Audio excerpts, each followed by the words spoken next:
"You black bitch!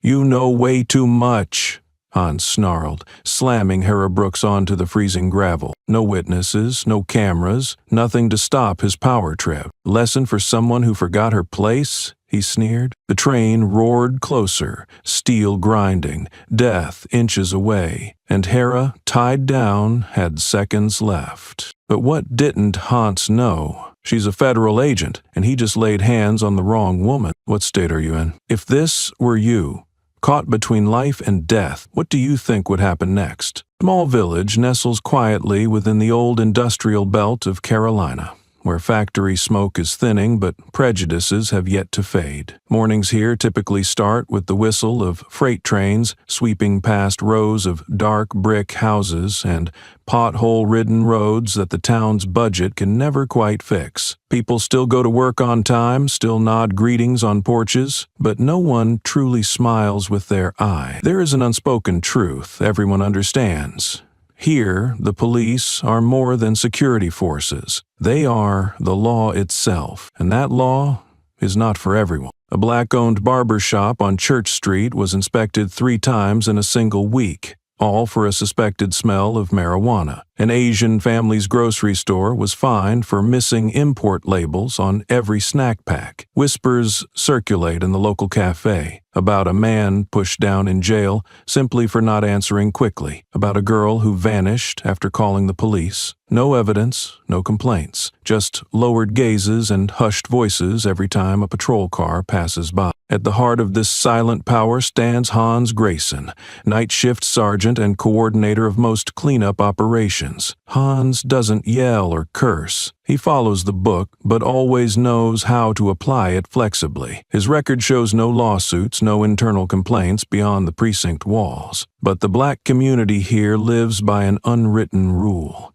Avoid Hans's gaze, and never argue when he questions you. Hans is tall, broad-shouldered, his eyes perpetually narrowed as if scrutinizing. He doesn't need to intimidate. His silence and note-taking are enough to cause sleepless nights. In police meetings, Hans is Captain Ellis's most trusted officer. Briefings never include ethical questions, only objectives, statistics, and the names of neighborhoods needing stabilization. Hans believes order is not born of softness. Anyone who doesn't fit into that structure, whether a hoodie-wearing teenager, a black woman visiting relatives, or an FBI agent just arrived, should understand whose territory they're entering. Small Village is peaceful, but not because it's safe, because people have learned to stay silent. Hera Brooks arrived in Small Village on a Monday morning in an unmarked government car, parked neatly before the worn-down town hall. No escort, no welcome banners. Just a black woman in a crisp white shirt with neatly folded sleeves and gray trousers, stepping out with a calm gaze that made onlookers take a second look. Hera is one of the federal agents trained under internal affairs to handle civil rights violation allegations within law enforcement agencies. She has investigated many complex cases in the Southeast, but nowhere has the Bureau dispatched her as openly as here. Small Village's files were thick, but testimonies were scarce. Complaints were withdrawn, witnesses did not recall clearly. Something was tightly held by a system's hand, and Hera was sent to find the first crack. At the temporary office in the town hall, Hera received files from the regional legal representative, nodding without much talk. She was used to being the different one in the room. A black woman, a federal agent, appearing in a conservative town was not common. But that never stopped her from doing what was right. That afternoon, Hera went to a poor neighborhood on the town's east side, where 2 youths had recently been detained without cause. Upon arrival, a group of officers was holding a black boy about 16, pushing him against an old brick wall and interrogating him about a bike matching the description of a stolen one. The boy did not resist, only stammered, "I borrowed it from my cousin." The police didn't listen. They searched his pockets, rummaged his wallet, their tone harsh. One of them was Hans Grayson, the man Hera had carefully studied that morning. She approached calmly. "Gentlemen," Hera spoke clearly, "is this search authorized by a warrant?" Hans turned, narrowing his eyes suspiciously. "And who might you be?" "A passerby who knows the law." Hera replied, "This boy is under 18. Without a guardian present, any questions you ask are illegal, and no, an unregistered bike cannot justify pressuring a child like this." Hans clenched his jaw, eyeing her head to toe. In simple clothes, no badge shown, no ID presented, but her gaze didn't back down. Her voice neither asked for permission nor trembled. "You don't know the situation here," Hans growled. "We have our reasons for keeping security, and I have reason to believe you are overstepping." Hera stood tall. "If you think this can withstand legal oversight, I would be glad to take it to court with you." No one spoke. No one was used to being questioned on the street, especially by a black woman. Hans studied her for a few more seconds, then nodded sharply to his subordinates. They released the boy and walked away, without a word. Hera watched their backs, fully aware she had sent the first signal. Hans did not shout, but his last glance was a clear warning. She would regret daring to intervene. "Hera," she gently placed her hand over her jacket pocket where the FBI badge lay quietly. Today she didn't need it, but what she had just witnessed was enough to know. The order here was not something worth preserving. The morning in the southern part of Small Village always carried a strange light. Pale yellow, slanting through the industrial dust yet to be cleaned away. Hera Brooks parked her car beside an old gas station and walked a few steps to the coffee shop across the street. The shop was small, with exposed brick walls and a faded sign, but it was always crowded with locals, not because the coffee was good, but because here, people could say things they could not write. She pushed the door open. A small bell rang. The waiter looked up, glimpsed the partially visible FBI badge clipped inside her jacket at the waist. Not much, but enough to unsettle someone familiar with the place. He bowed his head, asked no order, just poured a strong black coffee, and stepped back inside. Hera sat near the window, and within 5 minutes a woman entered. A petite figure with neatly tied curly hair, clutching an old, worn cloth bag. Lily Ramirez. No introduction was needed. Hera recognized her immediately. Lily's small photo had once been in an internal document on potential informants, the only journalist in Small Village to have reported on 2 unexplained arrests in the previous year. None of the articles had spread widely, but they were enough to put her name on the police's unofficial watch list. "Ms. Brooks," Lily sat down without beating around the bush, "I know you came here about the system. I have no legal proof, but I have the truth." Hera nodded slightly. Lily placed the cloth bag on the table and opened it. Inside was a pile of paper files. Not color prints, not digital files, just photos taken from roadside cameras, some handwritten notes from citizens too scared to sign, and especially a long list of people who had filed complaints and then suddenly withdrew them. "No one here dares to come forward," Lily whispered, "not because they're stupid, but because they know this system isn't built to protect them." Hera flipped through a few pages, her eyes stopping on a blurry photo. A black man handcuffed, his head bowed onto the hood of a police car. She had seen this image in another case, but that was a different town, a different state, and a different year. Same style of arrest, same reason. Suspected resistance. "Repeated behavior patterns," Hera said. "Standard operating procedure. No body cams," Lily added. "And if there are, they usually malfunction." Hera didn't take notes. She listened. What she needed now wasn't complete evidence, but direction. How a structure is protected by silence and fear. "We're entering a blind spot," Lily said, "but you have what I don't. Access." Hera looked at her. "And you have what I need.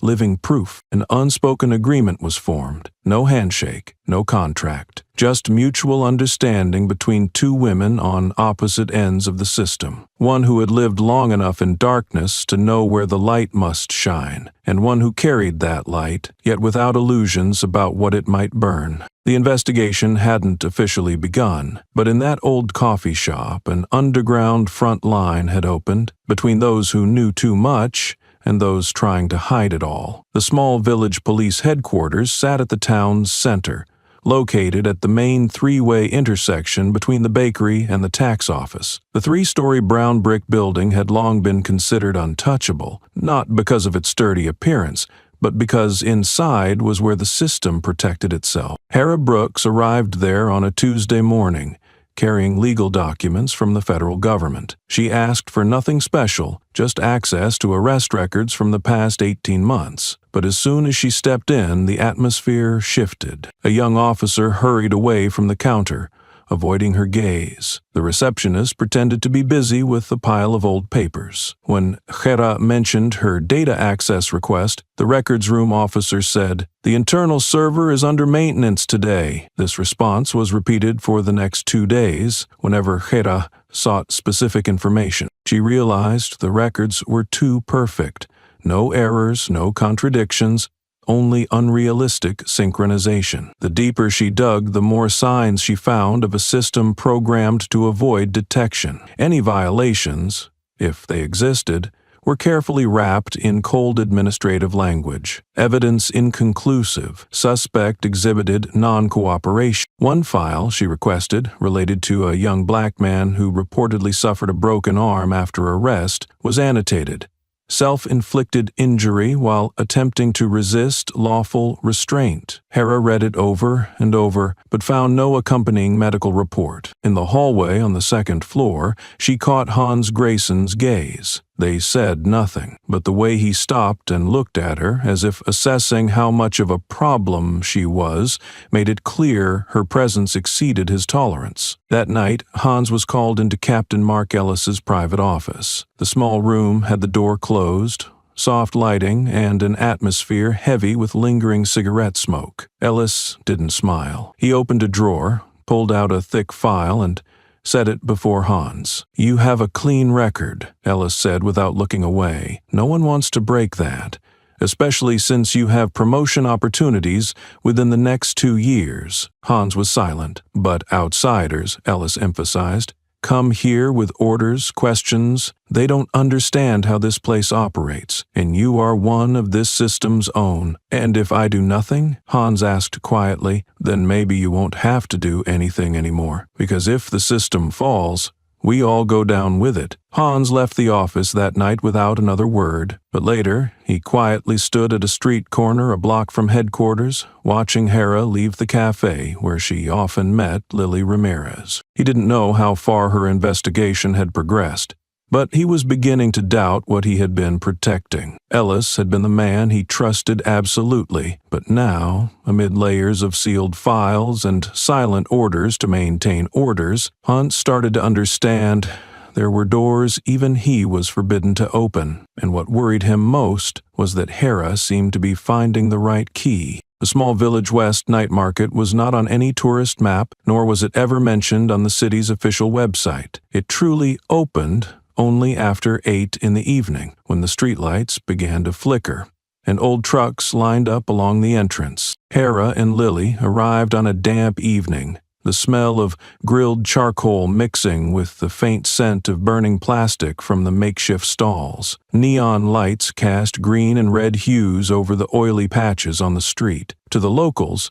this was the place to find everything, from cheap cigarettes to smuggled electronics. But for Hera, what was unwritten often held the greatest answers. They circled the tents 3 times, asking nothing, only observing. An elderly man of Middle Eastern descent, the bread stall owner, quietly slipped Lily a small, rolled-up piece of paper while pretending to add extra sauce. After leaving the market, they sat in the car, locked the doors, and read the scrawled message. "They only check people like me. The others have guards." Lily gripped the steering wheel tightly. Hera glanced in the rearview mirror, then nodded as if confirming something she had already suspected. The next day, Hera requested the police department's night patrol schedule, using the excuse of cross-checking investigation data. The routes were clearly marked, but some nights showed no teams on duty, exactly at the times when private cameras, secretly collected by Lily, captured images of a group of officers standing near the market gate, not to arrest,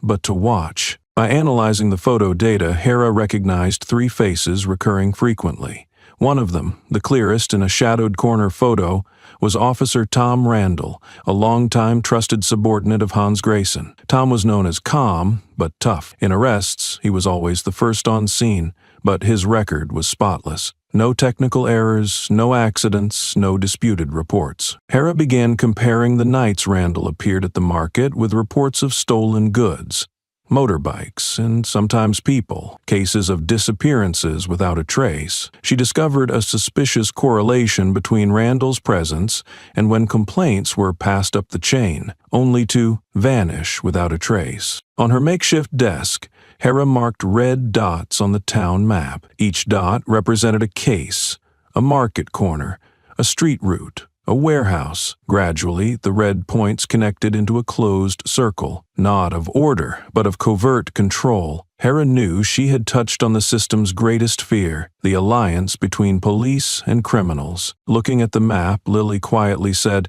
"If Randall is the gatekeeper, then who holds the key?" That question made Hera silent for a long moment. Then she added a big question mark above the name Hans Grayson, not because she was sure he was guilty, but because in every manipulation network she had encountered, the middleman was always the best at staying silent. Hans Grayson stood leaning against the railing on the second-floor police station balcony, a cigarette unlit between his fingers, eyes fixed on the parking lot below. From where he stood, he could clearly see Hera Brooks' silver, spotless SUV with federal plates. For 3 nights in a row, he saw it parked in places where an agent should not wander if wanting to keep the local peace.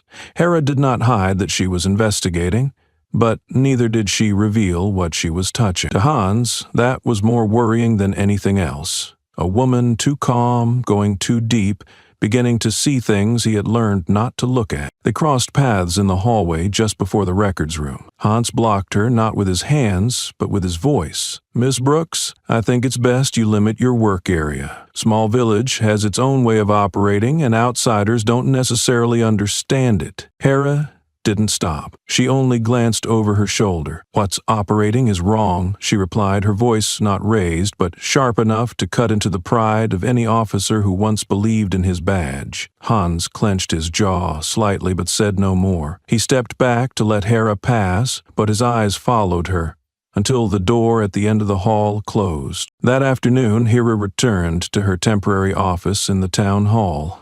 On the floor near the door crack lay a folded piece of paper, folded into thirds. No sender's address, no signature. She opened it. "You don't know who you're messing with." Hera sat down, her hand steady, but a chill ran down her spine, not out of fear, but because she knew exactly what kind of message this was. Not a direct threat, just ambiguous enough to leave no proof, but enough to remind her someone. 3 days later, when Hera left a small restaurant in the West District, a black SUV without plates appeared in her rearview mirror. She turned left, the car followed. She sped up, it kept pace. Only after she made 3 illogical loops did the car disappear into the darkness without a trace. That night, Hera arrived at the police station at 10:10 p.m., 2 hours earlier than her night shift. She borrowed access rights to check the third-floor hallway cameras, where the internal servers were kept. Every time she requested sensitive records, the system responded, "Locked due to other access." She wanted to know who was accessing. After a few minutes' wait, the result appeared. The IP device belonged to Tom Randall. Access outside official hours. Logged at 3:27 AU 1:15 AUM, and even once at 4:50. She was stunned. Secret access outside office hours to the record system, no accident. Randall was either deleting something or downloading something. Hera printed the access logs again. She could not act immediately. She didn't yet have concrete evidence. No camera clearly showing the action, no log of changed files. But she knew one thing too well. They didn't just want her to leave. They were gradually setting a trap. The chair she sat in might now be the eye of the storm, and the veil covering the police station was beginning to crack. But when the light shines into darkness, the most dangerous thing is not the truth itself, but those who wield power and are ready to destroy everything to hide it. The afternoon in Small Village lingered longer than anywhere else, as if the sun itself was reluctant to leave this town. Hera Brooks turned left from the East residential area, where she had just interviewed an elderly couple whose son had once been arrested for riding a bicycle without proper papers. The story was nothing new, but the father's voice still trembled, and the mother's eyes were full of fear whenever they mentioned the name Hans Grayson. On the empty road between two neighborhoods, red and blue flashing lights suddenly appeared behind her. Hera glanced in the rearview mirror. A patrol car. A familiar license plate. She exhaled slowly and pulled over, hands gripping the steering wheel, eyes fixed straight ahead. The patrol car door opened. Hans Grayson stepped out, moving slowly as if nothing were urgent. He lightly tapped on the window. Hera rolled it down.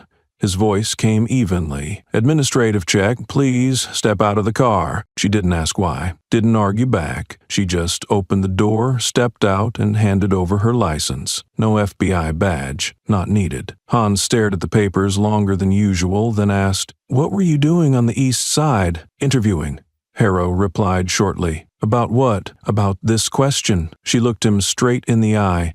"Do you think I should answer?" Hans smirked, stuffing the papers into his jacket pocket as if they were evidence. "You're surveilling the police? And you're surveilling me." The air thickened. Hans turned to the back of the car and opened Hera's trunk. No reason given, no order given. His hands sifted through every compartment, every bag. Hera stood nearby, not stopping him. She asked only one question while he rifled through a sealed document box. "What do you think you'll write in the report about this?" Hans paused. He turned sharply to face her, their faces inches apart. "Who do you think you are, coming here and stirring everything up?" "No need to be anyone special. Just someone who knows the law. Your law doesn't apply here. So, you just admitted there are separate laws here." A simple question, but it cut exactly where no one wanted to touch. Hans clenched his fist. His eyes flickered briefly before he slammed the trunk shut. It was not a slam to inspect, but a slam to threaten. Yet Hera stood unmoved, unblinking. No shouting, no hands reaching for weapons, only a silence as sharp as a blade between two people, one representing a system cracking at its seams, the other pressing the pressure exactly where it was weakest. Hans stepped back but did not leave. The patrol car's engine hummed. Hera, from where she stood, sensed something shifting in his gaze. Not mere contempt anymore, but confusion, realizing he no longer controlled the situation as he once did. Then, in a sudden, irrational moment, Hans grabbed the handcuffs at his hip, not because Hera resisted, not because he had reason, but he could not bear the feeling of being powerless on his own turf. The sun had fully dipped behind the old eucalyptus trees. On the deserted road linking the two neighborhoods, the faint glow from a weak street lamp could not reach the abandoned railway tracks. Once used for freight trains, but for many years now only a few night trains passed through, without stopping, without signaling. Hera hadn't spoken another word when Hans suddenly yanked her arm, pinning her close against the patrol car. This was not clumsy. It was precise, trained, but executed in uncontrollable anger. "You think you can come here, preach morals, and leave as if nothing happened?" Hans snarled. The sound of handcuffs clicking echoed through the cold air. Hera was pushed into the back seat of his car. Not beaten, not insulted, but the way he silently drove straight into the empty lot beside the tracks told her this was not an arrest, this was a message. Hans dragged her out, forcing her shoulders down onto the cold gravel. No witnesses, no cameras, nothing to stop this outburst. "A lesson for those who don't know their place," he said, then used a cable tie to cuff her wrists to a rail. The train whistle blew from afar, starting as a low rumble, then stretching like a cold slash through the night. Hera looked up at him. No struggle, no scream. Her eyes were not defiant, only calm enough to unsettle the man before her. "You just attacked a federal agent." Hans froze. The northern wind began sweeping across, carrying the roar closer and louder. Hera tilted her head, tugged her collar slightly to reveal the small badge clipped inside her jacket. A dark blue background, gold letters, Federal Agent. Hans took a step back. His eyes flickered, not with fear but shock, as if all the order he once knew had been overturned by a detail he overlooked. The train's noise was no longer distant. The ground began to shake. The rails screeched like a roar. Hera lay still, unmoving. She looked at him one last time and said, "I don't need you to believe me. I need you to understand. If you let this happen, you won't just lose your job." In a chaotic instant of conscience and panic, Hans lunged forward. His hands trembled. His fingers slipped twice before freeing the cable tie. She fell into the grass ditch beside him, pulling him down. Both tumbled hard, just as the train's headlights blazed directly onto their faces. The wind howled. Metal grinded on rails and a roar ripped through the town. The train sped past, leaving cold voids and strong machine oil smells behind. Hera stayed still for a few seconds, then sat up, breathing heavily but steadily. Hans sat less than a meter away, hands on his knees, sweat pouring despite the cold. Neither spoke, but something in his eyes had broken. Not just fear of nearly causing a death, but a clear realization that from now on, every line between right and wrong, loyalty and guilt, would no longer be as clear as he once believed. Hera stood, brushing dust off her shoulders. She didn't look back. She knew, from this moment, she was no longer an outsider. She was the fuse planted deep within the system. Hans once thought untouchable.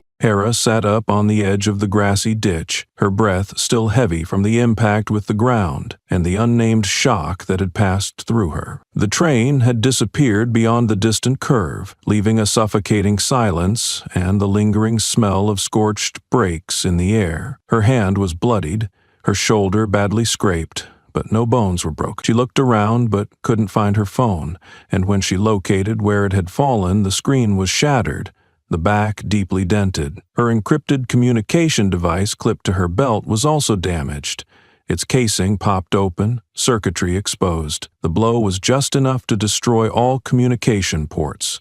No signal, no location tracking, no way to send any distress signals to federal headquarters. She stuffed both devices into her jacket pocket, carefully stood up, and cautiously stepped off the tracks. Hands had left, leaving an empty dirt patch and tire marks pressed into the gravel. No lights, no cameras, no witnesses. The road back to town felt longer than she remembered. Hera walked while pressing her arm against her side to stem the bleeding, occasionally pausing to listen for cars. She couldn't be sure if someone was watching. In the dark, Small Village no longer seemed peaceful. It felt like a slowly closing prison box. Near midnight, she found a small pharmacy still open. She entered, nodded to the clerk, trying to keep her face calm despite the tear on her shirt shoulder. No one asked questions as she bought bandages, antiseptic, and painkillers. The clerk glanced briefly at the badge hanging from her belt, but quickly lowered his eyes, as if afraid to get involved. Hera dressed her wounds in the cramped restroom, rinsing the scrapes with cold water. Her movements were decisive, with no complaints. The physical pain was less than the feeling of being cut off, as if she had vanished from the map. No one knew what had happened. No one knew she was still alive. She rented a cheap room on the outskirts, one typically paid for in cash, with no real name left behind. The bed creaked, the yellow light was dim, and the damp smell from unwashed curtains lingered. But it was enclosed, quiet, temporarily safe. Hera sat at the table, pulled out a small notebook and pen from her bag. She began writing, leaving nothing out, from Hans's angry gaze, the clink of handcuffs, the fall onto gravel, to the moment the train whistled past and the beam of its headlights swept over his face as he untied her. She noted the time, wind direction, identifying marks, and a rough map of the area, because she knew this well. If by morning someone claimed Hera Brooks was never there, she needed proof to counter that denial. No one in this system wanted the truth recorded. And so Hera wrote, with dried blood, memories still raw, and faith that the truth doesn't need immediate belief. It only needs to be recorded clearly enough that it cannot be denied. Rumors never need official channels to spread. By the next morning at the Northern Railway Control Station, a technician noted in a report, train No. 473 performed an emergency brake due to detection of a person near the tracks. Unknown identity, no accident, but train delayed by 12 minutes. The report was sent to the operations center and, per procedure, a printout was forwarded to the police chief's office. That's when the phone calls started flooding in. No one knew exactly what had happened, but enough to trigger an emergency internal meeting, and in that meeting, Hans Grayson's name was the first mentioned. Hans entered the meeting room with a cold expression, his shirt neatly pressed but his eyes bloodshot after a sleepless night. Ellis was already waiting in his office. No one else was there. The door shut behind Hans, and Ellis's voice lowered like bending metal. "What the hell were you doing?" Hans didn't answer immediately. He stood still for a moment, as if choosing between defiance and admission. Finally, he said simply, "I lost control." Ellis sneered. "The problem isn't that you lost control. It's that you chose the wrong person to lose control of. The feds, Hans. You just touched a sharp knife." The decision was swift. Hans would be placed under internal detention to investigate abuse of authority, carefully phrased, to neither admit nor deny anything. However, the crisis didn't stop there. Ellis knew well that if Hera Brooks reported up the chain, or if evidence leaked, the system he built wouldn't just be shaken, it might crumble, layer by layer. That very afternoon, Ellis convened a trusted group of officers, including Tom Randall and 2 district captains. The meeting was undocumented. No minutes, no whiteboard, no recordings. The door was double-locked, curtains drawn tight. "We can't let her push this any further," Ellis said, his gaze scanning each man as if testing loyalty. "We handle it softly. No added conflict, but every approach, every device, every interaction with Brooks must be supervised." Randall proposed a possibility. What if she already sent the report to Washington? Ellis nodded. "I want to check her devices, if there's a chance. Phone, computer, hard drive. Knowing if she's sent anything is top priority. And if she hasn't sent anything?" Ellis leaned back in his chair. "Then we make sure she doesn't get the chance." No one in the room objected. No orders needed. They all understood the language of power, not shouted, just spoke quietly enough that outsiders couldn't hear. The system didn't break immediately. It just cracked slightly. But from that crack, those inside began looking at each other differently, not as comrades, but as keepers of secrets. And that secret now had a name: Hera Brooks. For 3 consecutive nights, a gray pickup truck with no license plates parked at the foot of Lily Ramirez's driveway. Its lights were off, the windows darkened, and the engine idled quietly, as if asleep. At first, she thought it was a new neighbor, but on the 4th night, when the truck was still there past midnight and disappeared the moment she turned on her porch light, Lily realized someone was watching her. The next morning, the back door lock was twisted out of place. No signs of forced entry, nothing stolen. But the door handle bore fresh fingerprints, and the small camera she had installed was neatly removed, without a scratch. She didn't report to the police. Her journalistic instincts and experience writing about cases the local police handle internally made her understand this time telling the police would be pointless. On Friday afternoon, Lily returned from the city library, where she had backed up some necessary documents after losing data on her personal computer. The nearly 2-kilometer walk home passed through a quiet residential area and a small, unlit park. It was drizzling, the wind cold, and the footsteps behind her grew loud. A man in a hooded sweatshirt suddenly stepped out from the bushes, silent. The blow to her shoulder was unexpected, knocking Lily to the concrete ground. She remembered the laptop crashing down, the screen shattering, the cracking sound like broken car glass. She didn't scream. Instead, instinct took over. She rolled, kicked the attacker's shin, and ran. Not looking back, she dashed toward the nearest lit house. An elderly woman, an old neighbor, opened the door and took Lily inside, trembling. 2 hours later, Hera entered the town hospital emergency room. Lily lay on a bed, her shoulder bandaged, with a faint bruise at the corner of her left eye. She smiled at Hera, but it was a forced smile, weak and desperate. "They want me to stop," Lily whispered. And this time, it's no longer a warning. Hera said nothing. She sat down and gently squeezed Lily's hand, not to comfort, but to confirm that they were still here, not swept away. Yet inside, she knew the battle was closing in. Her phone was broken, Hans was detained, and now Lily, the only one still daring to speak openly, was lying in bed, scared and exhausted. On the bedside table lay an envelope, scribbled on the outside, "If anything happens, give this to Hera Brooks." She picked it up, unopened, not out of fear, but knowing any words inside could be the final piece or the excuse for someone else to finish them both. The knock came in the dead of night. This time, it was more than a threat. It was a message, either silence or disappear. Hera sat alone in her dark room. The only light came from the screen of an old laptop she had borrowed from the front desk. Lily's hard drive, the only intact data after the attack, was being examined, folder by folder. The data was messy, incomplete. Some files were corrupted beyond recovery. But among the chaos, an email appeared in the inbox, with no sender name and no subject. "I used to be one of them. I know how they operate. If you want to talk, meet me at the old gas station south side at 2 a.m.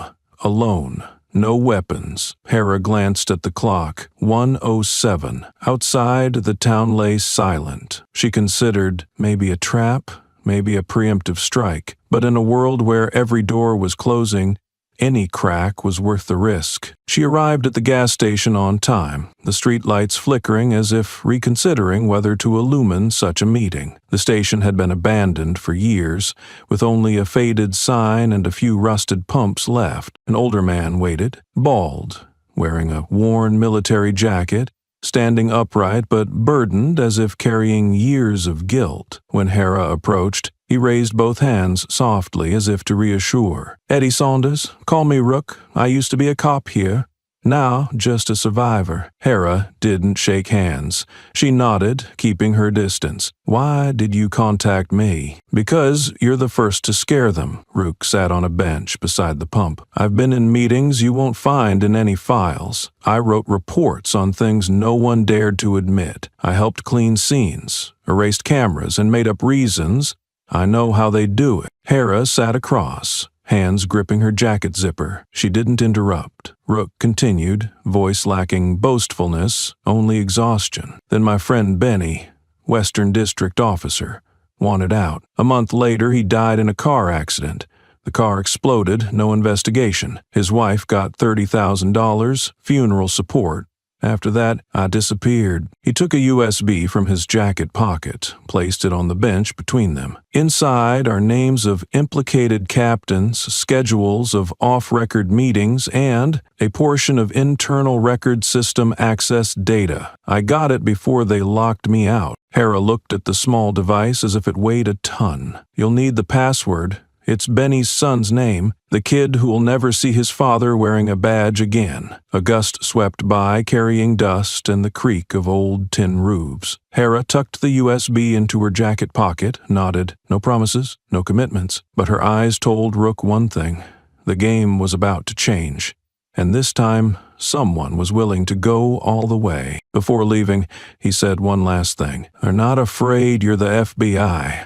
They're afraid you won't quit." As Hera walked back through the dark street, her heart felt no lighter, but for the first time she knew she was stepping into the storm, not just standing outside knocking on the door. In the small rented room converted into a temporary headquarters, Hera and Lily spread out stacks of documents, printouts from Rook's USB, and files recovered from an old computer. There were no soundproof walls, no security guards, just two women trying to expose a system many believed untouchable. The first decrypted file contained a meeting schedule outside the official administration system. No minutes, no public invitations, but sent through an internal address created by Captain Mark Ellis himself. All three regional captains from the East, North, and West teams attended these meetings, their names abbreviated and crudely encoded, as if Ellis thought no one had the guts to check. Hare reviewed the metadata line by line in the text files. One file made her pause. A night shift assignment schedule edited after system shutdown.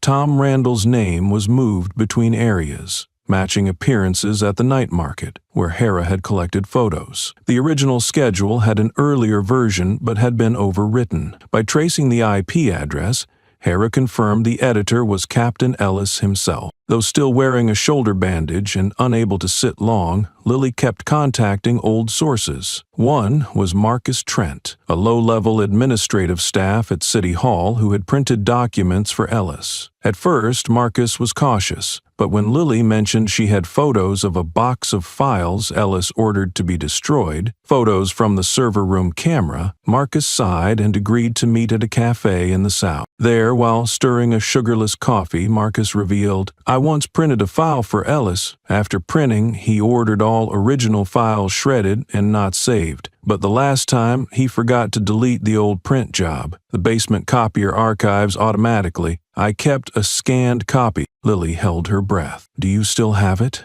Marcus nodded. "On a personal USB, but I haven't dared open it." Hare and Lily met him that night at an abandoned parking lot. Inside the worn USB was a file named Ellis Report V4 Final GTF VChecks, containing the full sequence of internal budget allocation orders, handwritten notes capturing special interrogations outside official channels, illegal detentions disguised with administrative language. Some complaint files that had vanished from the system reappeared marked internal processing closed. Hare leaned back in her chair, staring at the screen. This was no longer a suspicion. This was the structure. A fortress built by Captain Ellis with power, fear, and procedural manipulation. "We've found the crack," Lily whispered, clutching the USB like a summons. Hare nodded. She didn't smile, because she knew well, inside that fortress, the wall's builder was always ready with a gun. The rented room's door showed no signs of forced entry. The lock was intact, the chain still hooked.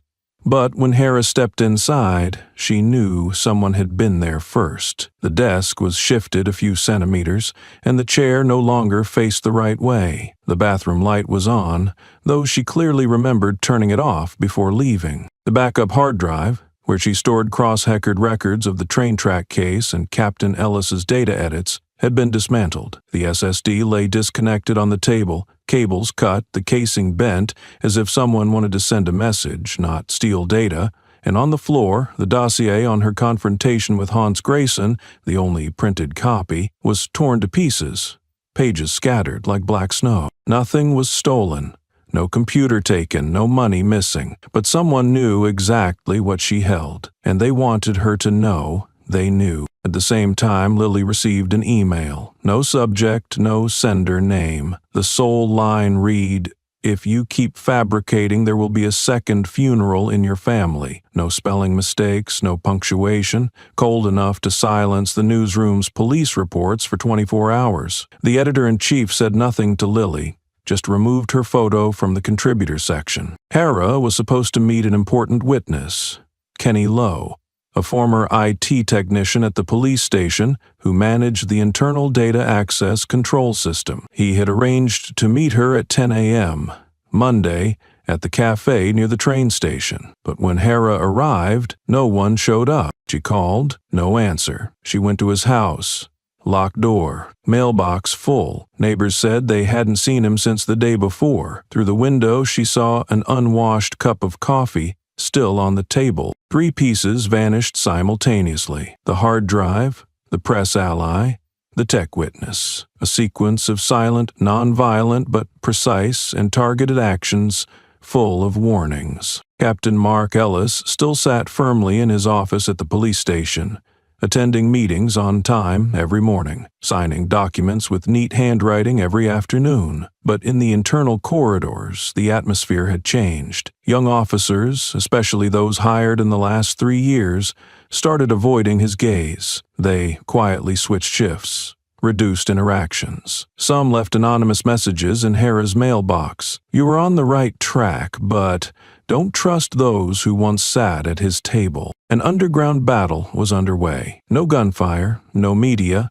but an internal retreat as people began to understand. Ellis was no longer invincible. He was the reins holder of a panicked beast, and anyone clinging to it could be dragged down. Hera had no illusions of safety, but she knew from this point on, the system's fracture was no longer in doubt.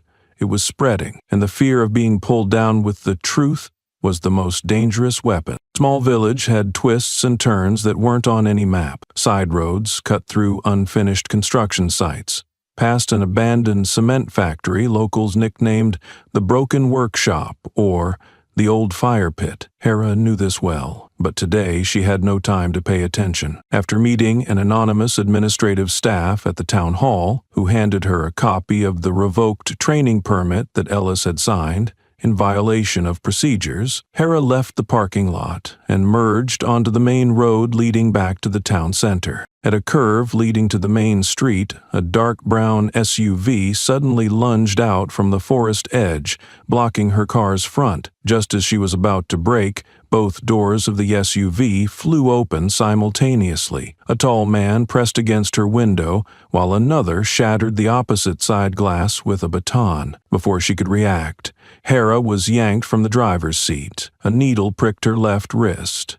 Quick, precise, and skillful. A cold liquid was injected into her veins before she could cry out. Her vision blurred, and sounds faded behind the glass. The last thing she saw was a square, wrinkled, chillingly familiar face. The same man who had appeared in a photo with Randall in 2018. When she regained consciousness, she had no sense of how much time had passed. The ground was cold, smelling strongly of old metal and oil. Her hands were tied behind her with zip ties, legs tangled around a rusty iron bar laid diagonally across the floor.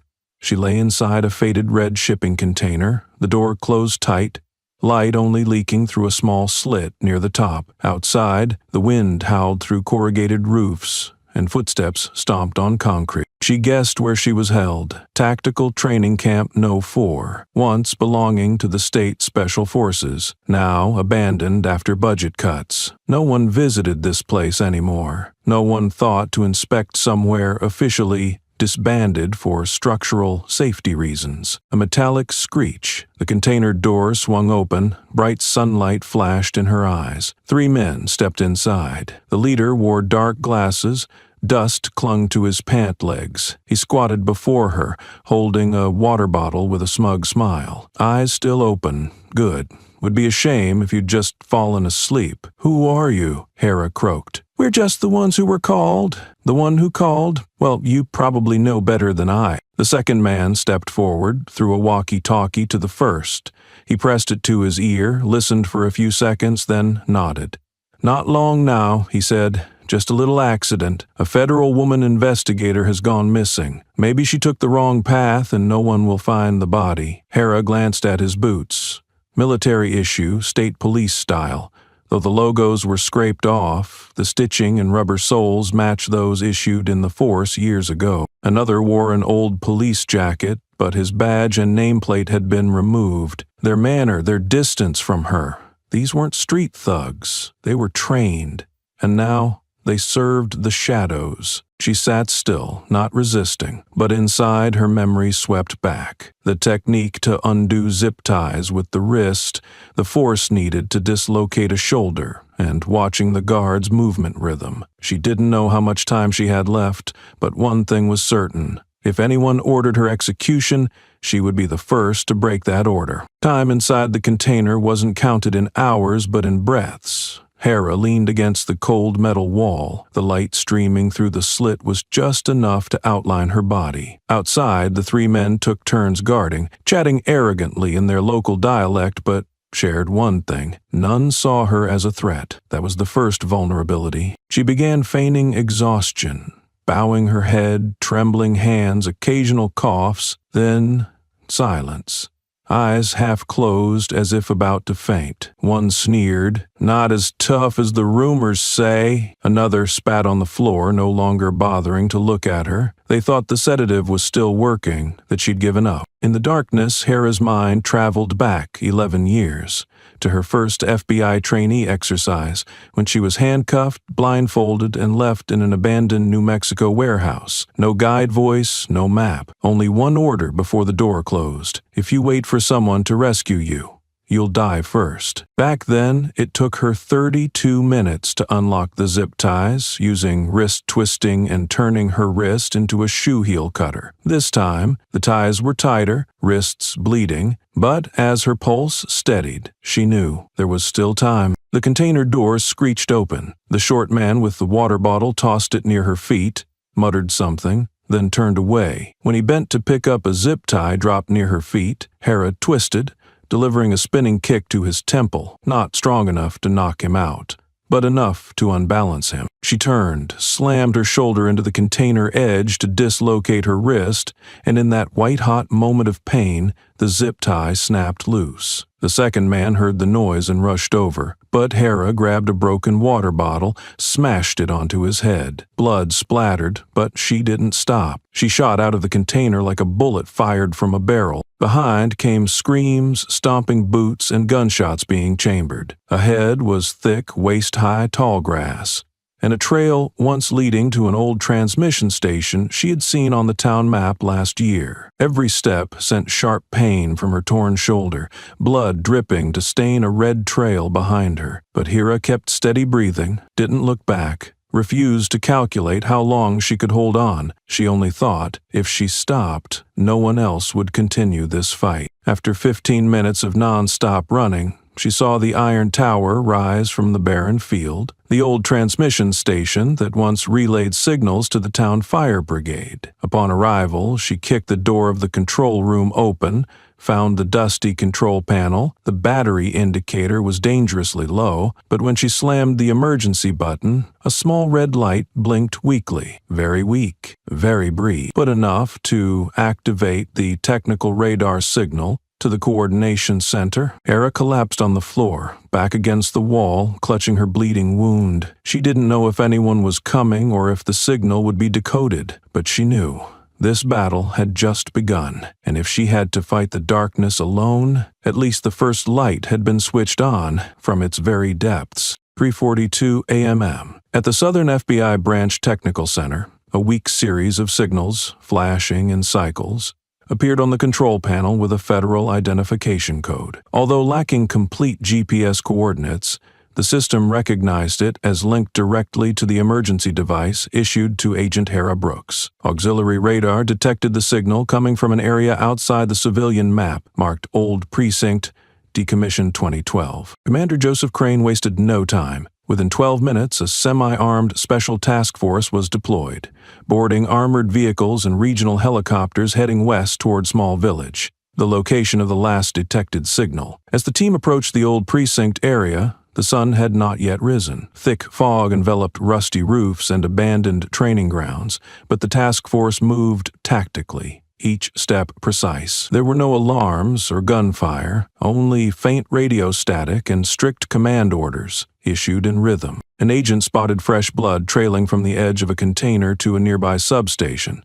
They pushed open the door to an old technical room and found Hera sitting against the wall, her jacket torn, arms tightly clutching a wound lightly bandaged with thin cloth. "Agent Hera Brooks, Federal," she said as she opened her eyes, her voice hoarse. "I'm alive." Crane bent down for a quick check, then signaled for medical personnel, but Hera shook her head. "Don't leave here. There are 3 of them. 2 near the south container, the 3rd armed." He ran toward the hill, possibly with a getaway vehicle. A lockdown order was immediately issued.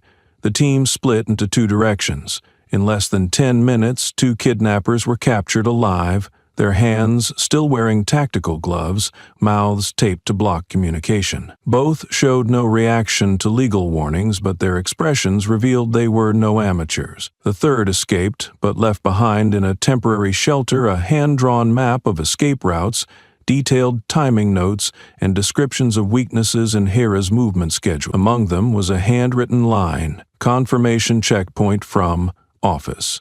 no cameras. As news reached the FBI headquarters, an emergency meeting was convened. The kidnapping of a federal agent on U.S. soil by a group showing signs of internal collusion prompted the Executive Oversight Committee to order an expanded investigation. The special branch responsible for internal law enforcement misconduct was greenlit. Deep access to the small village police department's data system was officially reactivated, without going through town-level authorization. At that moment, Hera was being placed on a stretcher, but she did not lie still. Her hand gripped a notebook in her jacket pocket, scribbled lines written just after escaping the container. "Don't let them erase this," she said to Crane, weak but resolute. "They don't just want to kill me, they want to kill the evidence." The lead agent nodded. "From now on, you're not just a witness, you're the focal point of the counterattack." From that moment, all the outward protections in Small Village began to crack. Not because of gunfire, but because a surviving agent had spoken the truth. Before Hera could change her shoulder bandage, she requested an urgent internal investigation meeting. The meeting was held at a secure FBI facility on the town's edge,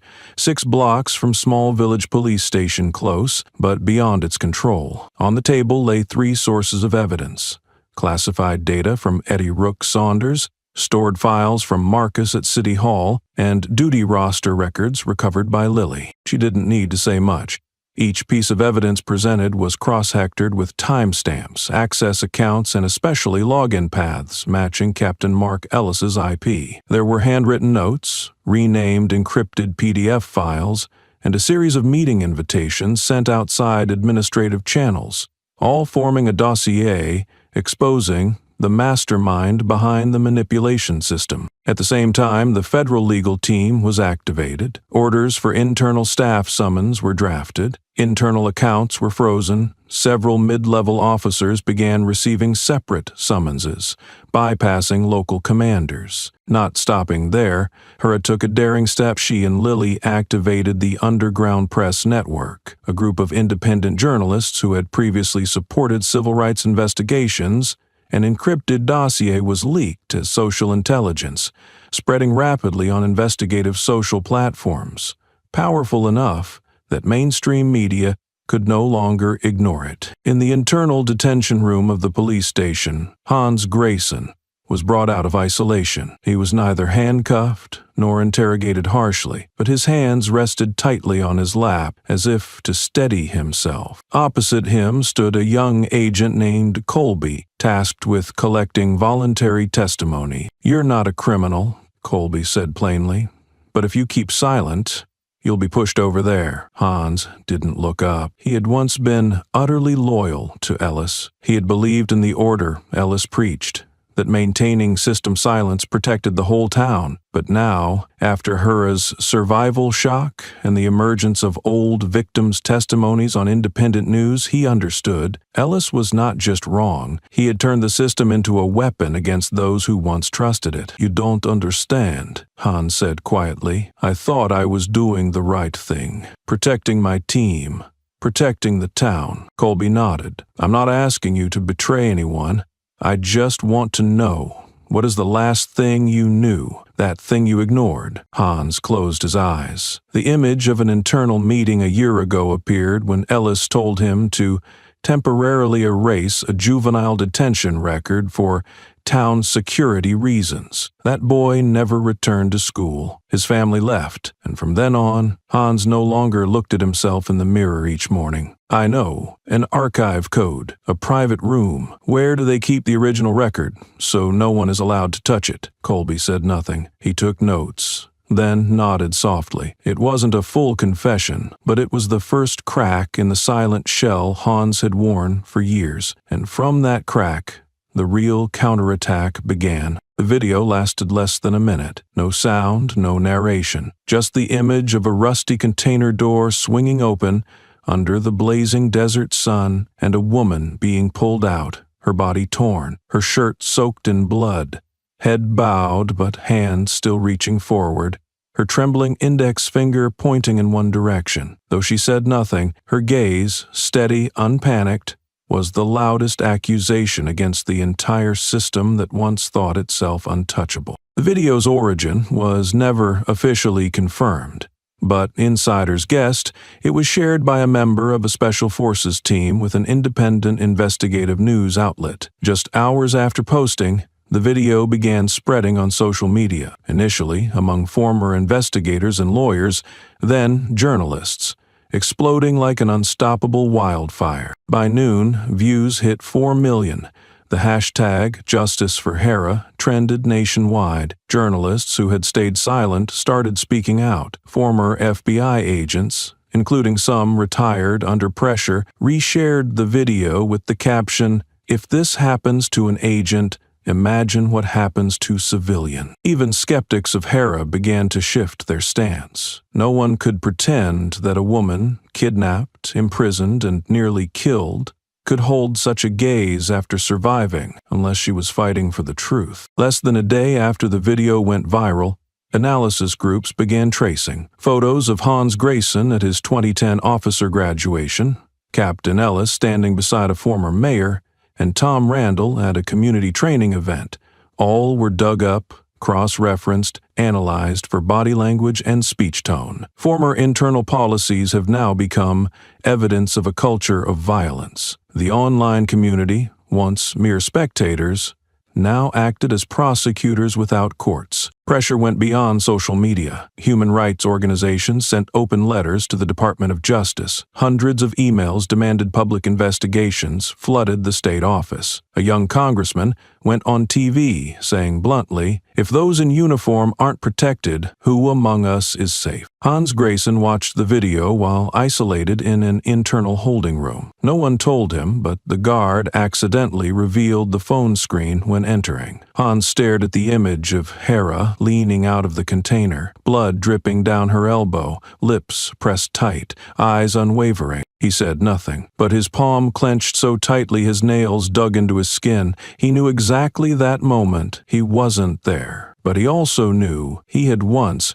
paved the way for the system that put someone like Hera inside that container. That afternoon he was summoned again, but this time not as a witness, not as a detained officer, but as a link, someone who might save the remainder of conscience, or bury it forever with those who built the shadow network. He sat down, looked into the agent's eyes opposite him, and for the first time uttered the question he had avoided for years. If I once was blindfolded, do I still have the choice to open my eyes now? At 4 a.m., Lily Ramirez sat before her computer screen, blue light reflecting on her gaunt face and faint dark circles under her eyes. She deleted her first draft, then the second. She wanted to write strong, fierce, to tear apart all the neutral language the press used to avoid the truth. But when her fingers paused after the new headline, "Small Village and the Years Without Records," she knew this time she didn't need to shout. The article was 3,200 words, not a single sentence in all caps. No exclamation marks, just fragments of memory the system had buried, one piece at a time, pieced together by victims' voices and evidence Hera handed over. There was the boy detained 3 days without a warrant for riding without lights. He never returned to school. A father beaten until his arm broke in jail for attitude, medical reports said. Self-inflicted injury, a mother who filed complaints but then received a package containing only blank paper. Lily didn't tell it as a reporter. She told it as someone who had lived in this town, heard whispers in cafes, seen silence spread like spilled oil. And at the article's end, she quoted Hera's recovered voice, weak but clear, recovered after her escape. "I don't need to be believed immediately. I just need to be heard, at least once, by someone who doesn't pretend this never happened." The article was published at 5 a.m. on an independent news platform. No ads, no algorithm boosts, but within 6 hours it had over 800,000 reads. And by noon, a federal congressman cited it in a press conference, officially demanding the Department of Justice must launch an independent investigation into Small Village's judicial system. Television began covering it. Not sensationally, but with legal historians and criminology experts invited. Some former police officers spoke. One said, "What makes this article frightening is not what it accuses, but how it doesn't need amplification to send chills down your spine. Truth, when full, doesn't need to shout. For those inside the system, it was a wake-up call. Files once thought destroyed became evidence. Officers who believed themselves beyond suspicion were named by details, access codes, and shifts not matching camera footage. Captain Ellis read the article in his office. He didn't slam the desk or call lawyers. He just closed his eyes for a long time, as if calculating how many years it took to build that seemingly impenetrable shell, and why it collapsed because of a reporter he once ignored in the police waiting room. Meanwhile, Hura, as the nurse brought an iPad to her hospital bed, read the article in silence. She didn't cry, but near the end, her lips pressed tight, not from pain, but because she knew. Even when every door had been locked, the voice of a single right person was enough to shake a land built on wrong.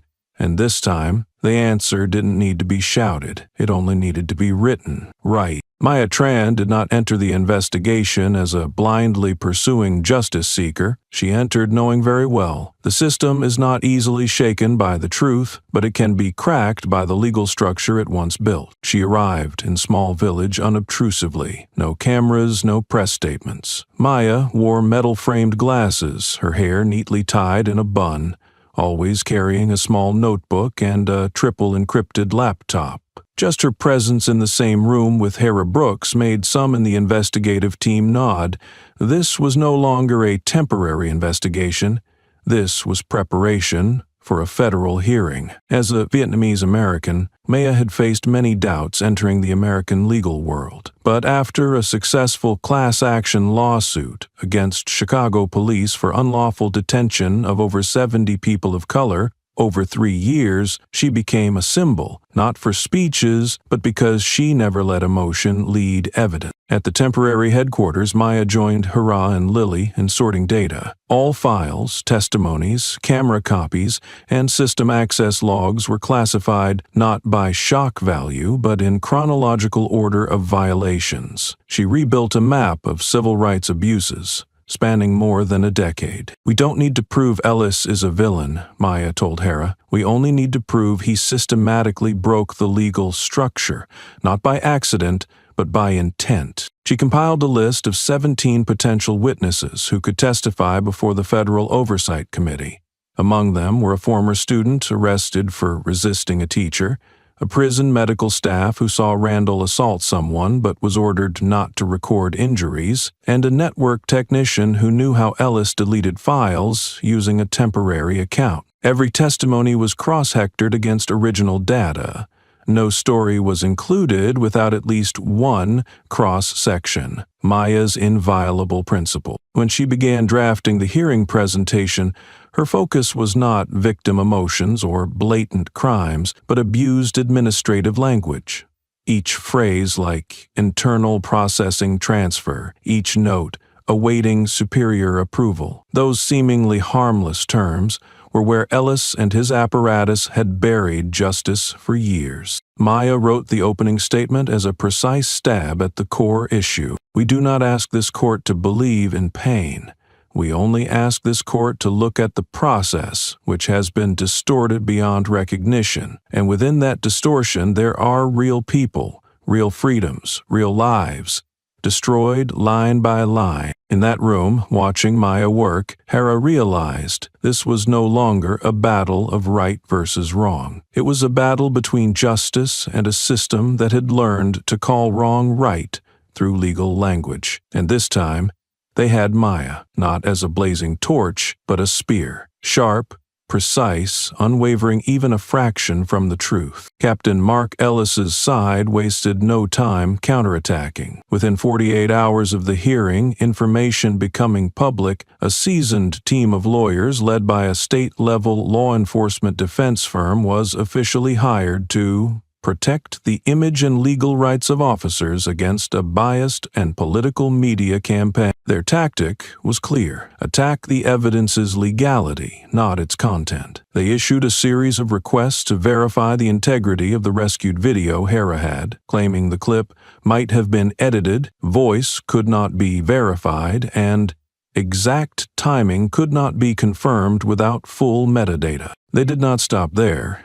They sowed doubt about witnesses' mental stability. One victim, unlawfully detained at 17, was described as having an anxiety history, and a medical staff who accused Randall was accused of personal motives after being demoted following Ellis's promotion. Hara was not spared. An internal record from 3 years ago, where she opposed a federal investigation due to lack of witness safety, was cited, alleging she tended to oppose superiors' directives and violated investigation reporting procedures. Parallel to legal moves, a covert media campaign was launched. An anonymous social media account posted, "Lawyer Maya Tran, her little-known past," with a cut photo from a trial 7 years earlier where Maya was reprimanded for inappropriate language for a lawyer, though no disciplinary action was issued. Lily was also targeted. Another post called her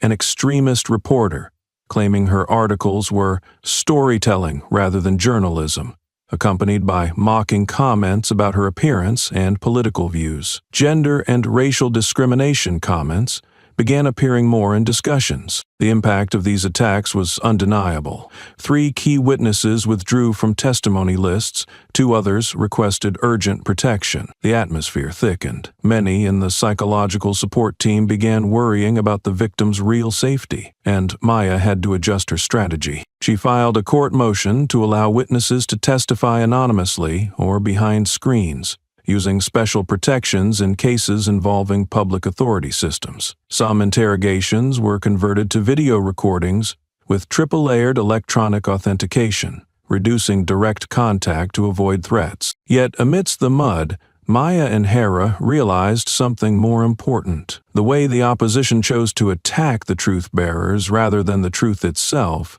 sharpened public awareness like never before. Defamatory posts were independently fact-checked and rebutted within hours. Other human rights lawyers publicly supported Maya. Each dirty blow failed to kill them. It only sketched a clearer portrait of a system struggling with its own darkness. And while the voice of justice may slow, it was growing stronger every day. Hans Grayson couldn't remember the last time he had a full night's sleep. Since his first encounter with Hara Brooks, his nights had become as thin as a cold mist, fragile, ready to break at the slightest touch. He often woke with a start at midnight, heart pounding as if being chased, haunted by familiar sounds, patrol sirens wailing, crackling walkie-talkies, metal handcuffs clinking against car doors, all intertwined like a soundtrack to the years he once called enforcing justice. But now, those sounds no longer brought a sense of power. They left his back drenched in sweat every time he woke. He began seeing old faces, not clearly, just shards of memory surfacing strangely. A teenager with a backpack held at 10 p.m., just for wearing a black hoodie. A father slammed face down on a car hood in front of his little daughter. Back then, Hans thought he was doing right, all actions backed by reasonable suspicion. Every question followed procedure. But what chilled him now was that he couldn't remember a single name from any of them. All those he had stopped, pushed down, handcuffed, searched, and filed reports on blurred into statistics. None of them had ever been real people to him.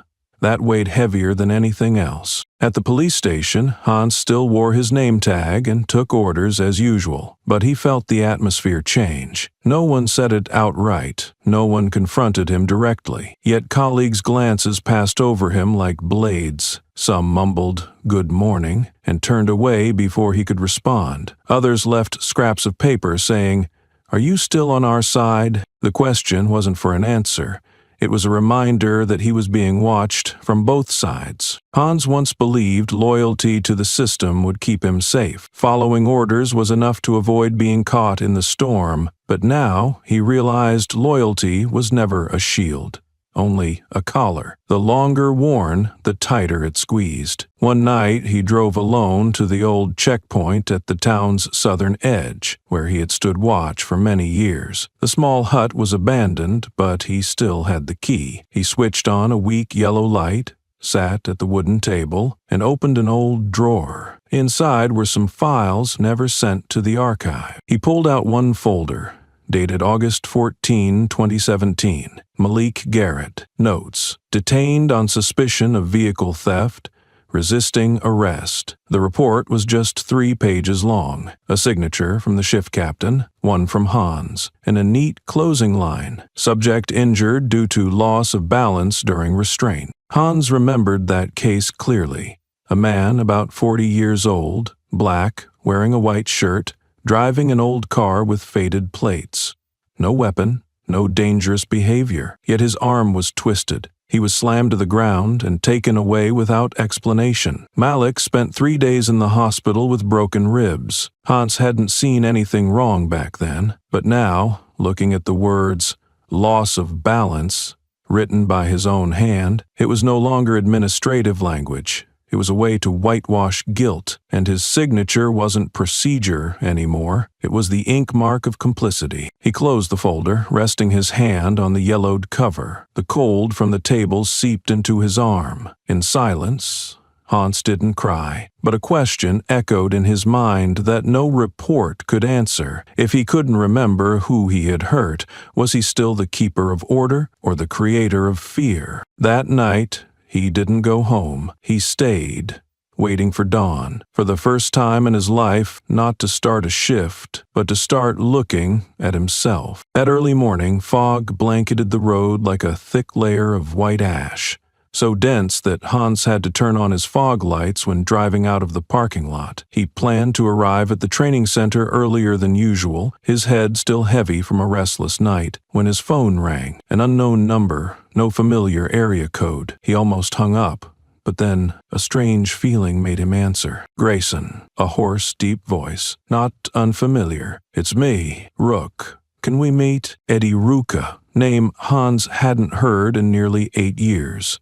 A name once echoed through training halls, rapid response team meetings, stormy patrol nights, until he suddenly vanished from the system. Rook was forced out in 2015 after evidence surfaced that he coerced a confession from a black teenager in a petty theft case. After that, the file went silent. No one knew where he went, how he lived, or why he never came back or spoke out. Hans never reached out, nor did he have reason to seek a ghost from the past. But now, as he struggled in doubt and turmoil, that voice rang like a mirror waiting. Hans nodded unconsciously. They met at a small bar near the county border, where few were known and neon lights didn't glare like downtown. Rook had an aged, rough beard on his chin, graying hair, worn leather jacket. He didn't stand to shake hands, just nodded and poured beer for both. "Why did you call me?" Hans asked directly. Rook looked at him. No smile, no beating around the bush. "Because I see myself, but there's still a chance I'm not me." Hans frowned, but said nothing. "I used to think I was right," Rook said slowly, his tone steady as recounting old stories. "I believed in orders, in the final result. I caught many, closed many files. Everyone applauded. But one night, my daughter asked, 'Have you ever caught the wrong person?' I didn't answer. The next morning, she stopped calling me hero. She looked at me like a stranger." Hans tightened his grip on the beer glass. Rook pulled a small USB from his pocket. "I planned to hand this to the press, but no one dared to take it. Inside is an unedited draft report from Ellis. Body cam footage erased from the system. Secret software I got from a technician who quietly switched sides. Ellis did more than the records show, and he knows if I go public, I'll be dead before anyone can verify." "Why give it to me now?" Hans asked. "Because I have nothing left to lose," Rook said quietly. "But you still have a chance. A chance to not see your child's eyes like I did." Hans didn't take the USB immediately. He just silently looked at Rook. Not a comrade, not a castaway, but a reflection of himself if he kept silent. They said no more. Rook stood, leaving the USB on the table. "I'm out. The rest is yours." Hans sat longer, his beer cooling in his hand. In his mind, no longer Ellis's orders, no internal justifications, only a failed father's voice telling of a child who once believed her father was good, and for the first time in years, Hans wondered, did he still have time to fix that gaze, or was it too late? He took the USB, slipped it into his jacket pocket, then left the bar without looking back. But inside a crack had formed, and he knew, from now on, either he stepped through it or it would swallow him whole like it did Rook. Everything began when Hera tried to access the secondary hard drive to check for unpublished recordings. The indicator light didn't turn on. The screen displayed the message, "File corrupted or non-existent." At first, she thought it was a technical glitch. But when the legal tech team examined it, they uncovered something worse. Spyware embedded in the system, not from outside sources, but from an internal address, linked to the small village police department's IT team. The most crucial evidence, the original video of Hera's rescue, Ellis's account access logs used to alter records, and the complete audio recording of secret meetings between regional captains had all been permanently deleted, beyond normal recovery levels. Temporary backup copies remained, but lacking digital signatures and synchronization codes, they couldn't serve as lawful evidence in federal hearing. The atmosphere in the office sank like a deep cut. Hera stood silently before the dark screen for minutes. When Maya entered, she only sighed and shook her head slightly. "I thought we had escaped their reach. Turns out, we only escaped the surface." What stung Hera most wasn't the data loss, but the loss of faith in a system she had once believed was tightly secured. She had personally signed orders to revoke the small village IT team's access, yet someone still had a back door, a nameless, code-free door, but enough to slip a hand in and burn everything. Maya remained calm. She simply closed her laptop, pulled a chair close, and said, "If they're willing to destroy evidence, it means they know they've lost the argument, so we must win with people." That very night, Maya and the legal team shifted strategies. Documents were just the shell. Witnesses would become the core of the entire counteroffensive. They began reorganizing testimonies, grouping by events, by cross-connections, and by psychological pressure levels. Instead of relying solely on digital files, they strengthened the internal logic and independent correlation between witnesses. For example, an administrative staff and a former officer who had met during a shift. Ellis altered, yet neither knew the other was also testifying. This became the key. Independent testimonies verifying each other without depending on digital data. Hera stayed up all night with them. She reviewed every testimony, every timeline, every structural diagram. She was no longer an investigating agent. She was a survivor, reconstructing a map of truth with the bones and blood of those buried beneath erased records. At 5 a.m., when everyone left the room, Maya placed a hand on Hera's shoulder. "I know you're angry, but you're not alone. When the bad guys burn evidence, it's their own admission that evidence is real." Hera nodded. She said nothing, but in her eyes then there was no longer pain over loss, only the clarity and resilience of one who had seen the depths of darkness and chose to move forward. Lily was the first targeted. Leaving the newsroom late afternoon, she found her car window smashed, the driver's seat sliced sharply. Nothing stolen, no threatening messages, no physical proof, just calculated silence, as if a reminder. "We know who you are and where you are." That evening, Maya Tran received an anonymous package. Inside was a rusty knife wrapped in old cloth, with a scrawled note. "The pen is not always mightier." Maya's expression didn't change upon opening it. She reported to the FBI, then continued working as if it were merely a misdelivered bill. The most serious incident involved Hera. Leaving the investigation headquarters to visit the hospital for a shoulder check, she was confronted in the parking lot by a man in a courier uniform. He lunged from behind the car, hiding a knife in his jacket, moving as if rehearsed many times. Fortunately, a security guard, also a veteran, noticed and intervened just in time. The attacker fled, leaving behind an empty bag and a fake receipt. The incident was not publicized. No one wanted the victim further traumatized. But within the investigation team, fear of fracture spread. Some questioned, was there a mole inside? How was Hera's system penetrated so precisely, and why was her schedule known step by step? Maya acted swiftly. She organized a secret internal meeting, removing all unencrypted physical devices from workspaces, establishing 5 new security layers, 2-factor IDs for each testimony, separating documents into unrelated clusters, and role-based limited access. She also emphasized, we cannot be divided by fear. If we start suspecting each other instead of the motivated enemy, we lose. Yet amid this atmosphere, Hera, the quiet fighter, decided to speak up. In a tightly controlled press conference, with restricted media and strict protection, she appeared. Her face still pale from the attack, her shoulder wrapped in white bandages, but her voice was clear. When they destroy evidence, send knives, smash glass, and resurrect old shadows, that is not strength, that is fear. Because no one burns what doesn't threaten them. And I want to say clearly, the evidence may be erased, but we are still here, and we remember. The room fell silent. No one spoke.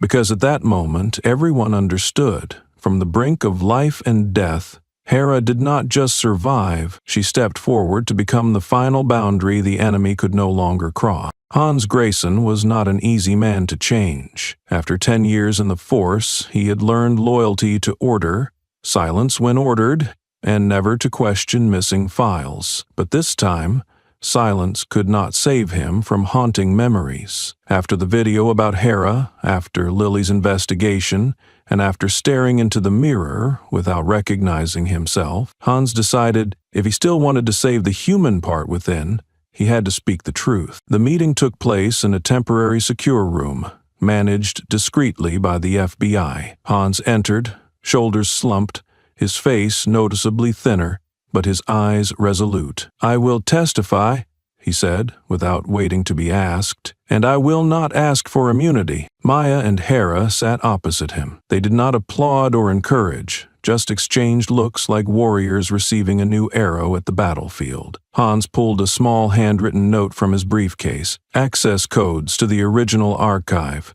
This was where paper coordination records were stored, used by Ellis to handle cases that shouldn't leave digital traces. It was kept in an old document room in the basement of the town hall, previously labeled out of use. No one knows that archive is still active. Hans said, the code key is in my personnel code. Ellis supervises it, but he forgot I was once granted emergency access during the Katrina campaign. Maya accepted the code, careful not to ask further in front of him. But that night, she received an encrypted message from an anonymous source inside the internal security network. Someone has placed a price on Grayson's head. If he leaves shelter, all cameras and routes can be manipulated. This information forced the entire protection plan to change within hours. Hera chaired an emergency meeting at 2 a.m., brief and unrecorded. I will go with him, she said. If they want to kill him, they have to get past me. Maya objected,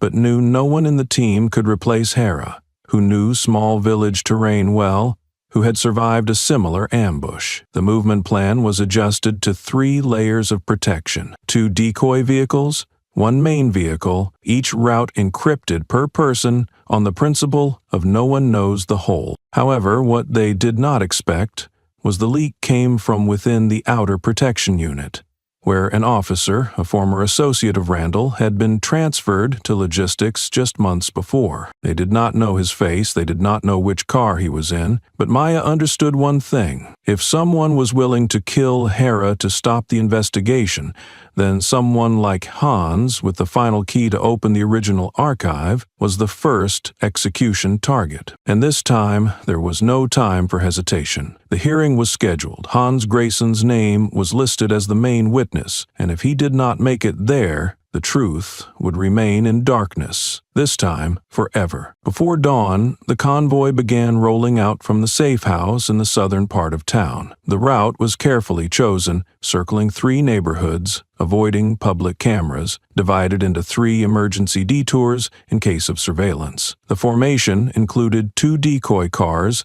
3 layers of lightly armed guards, and a central vehicle carrying Hans Grayson, the witness holding the last key to the original archive. Hera sat in the second vehicle, both tactical commander and the only one fully aware of Hans' exact position should they need to scatter or change plans. Behind, Lily rode in another SUV, carrying copies of the files Hans provided, data that, if fallen into enemy hands, would collapse the entire Hera. 9 minutes after departure, a black, unmarked SUV suddenly sped out from a side road to the west. No sirens, no signals, but moved like it had practiced dozens of times. It squeezed the central vehicle from the rear, jolted once, then abruptly steered to push the car into the median strip. A monitoring drone flying overhead was immediately jammed. The image sent to the center flickered, then went completely dark. On the internal channel, a series of emergency signals sounded, but before anyone could respond, a silver sedan appeared to block the third car's front, forming a pincer. Hera immediately switched to emergency command. Split the team. Drop Route A. Withdraw toward the west construction site. Central vehicle detach. I'll escort. No sooner said than one of the 2 guard vehicles was forced into the ditch. Dust filled the air, tires screeched on asphalt, screams echoed over radios, then cut off abruptly. Inside the central vehicle, Hans was shaken, his head lightly hitting the glass, blood trickling from his forehead, but he still clutched the briefcase as if it were the last thing worth living for. "Get out!" Hera shouted, opening the door herself, dragging Hans out and pushing him to run toward the nearby construction site. Once an unfinished building, now just steel frames, cranes, and scattered concrete. They slipped through temporary fences, crossed iron debris, panting among pillars as tall as a person. Behind, the cars continued roaring. Gunshots rang out, but not to kill, only to intimidate. Clearly, the pursuers wanted a live capture. Hans slipped and fell, but still held the briefcase. Hera pulled him up. No questions, no rest allowed. She knew if they stopped for 5 seconds, it would all be over. When they reached the second pickup point, a disguised truck waiting behind a materials yard, Hera knocked exactly 3 times on the rear door.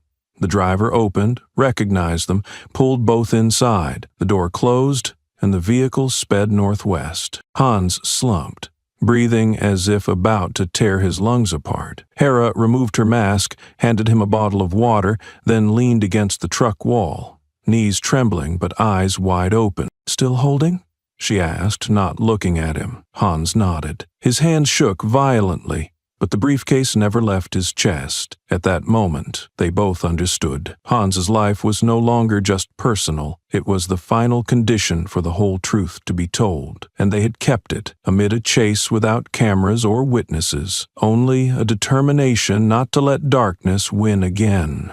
Eddie Rook stood outside Hera's door for 17 minutes. In his hand was an old USB, wrapped in scratched plastic and sealed with brown tape. His face was pale, his eyes sunken from many sleepless nights. When the door opened, Hera said nothing, just tilted her head, signaling him to enter. "Only open it when you're sure," Eddie said hoarsely, "because if it leaks, there will be no turning back for any of us." Hera handed the USB to the FBI technical team. An hour later, they verified. The audio file was 32 minutes long, secretly recorded during an internal meeting of the small village police department 2 years prior. No cuts, no forgery. In the recording, Captain Mark Ellis's voice was clear and cold. "We don't need a search warrant if that guy's attitude is bad. Just create the right situation and I'll handle the rest with the prosecutor's office." Someone else asked, "What about the witness last month? That girl seemed stubborn."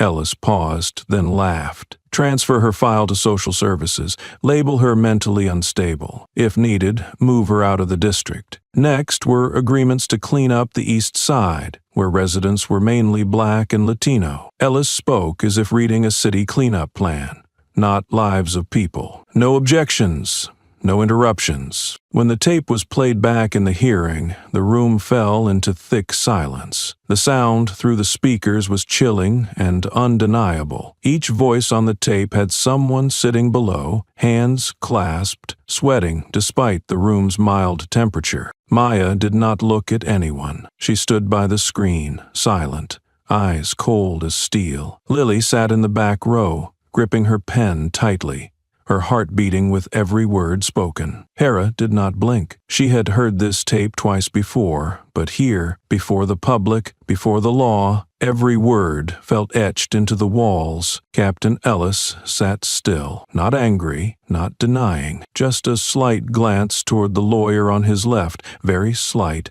very quick. But in a world of confrontation, that was the glance of a man realizing he had just lost control. The chair altered the tape at the 19th minute. The inquiry board requested voice identity confirmation.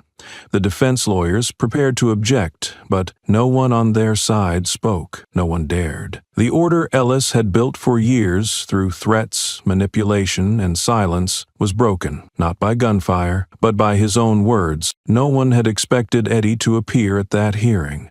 No name on the witness list, no lawyer accompanying, no prior notice. He simply walked in while the atmosphere was still tense from the tape's revelation. Maya glanced at Hera. Hera did not nod, but her eyes were not surprised. She knew Eddie would come, just not if he had the courage to speak fully. Eddie took the witness chair, his face gaunt. Scruffy beard, faded shirt with fresh bruises on the cuffs. He looked straight at the chairperson, then toward the police row sitting there. Those who once called him comrade. Now they looked at him as if he had betrayed their shared blood. "My name is Edward Saunders.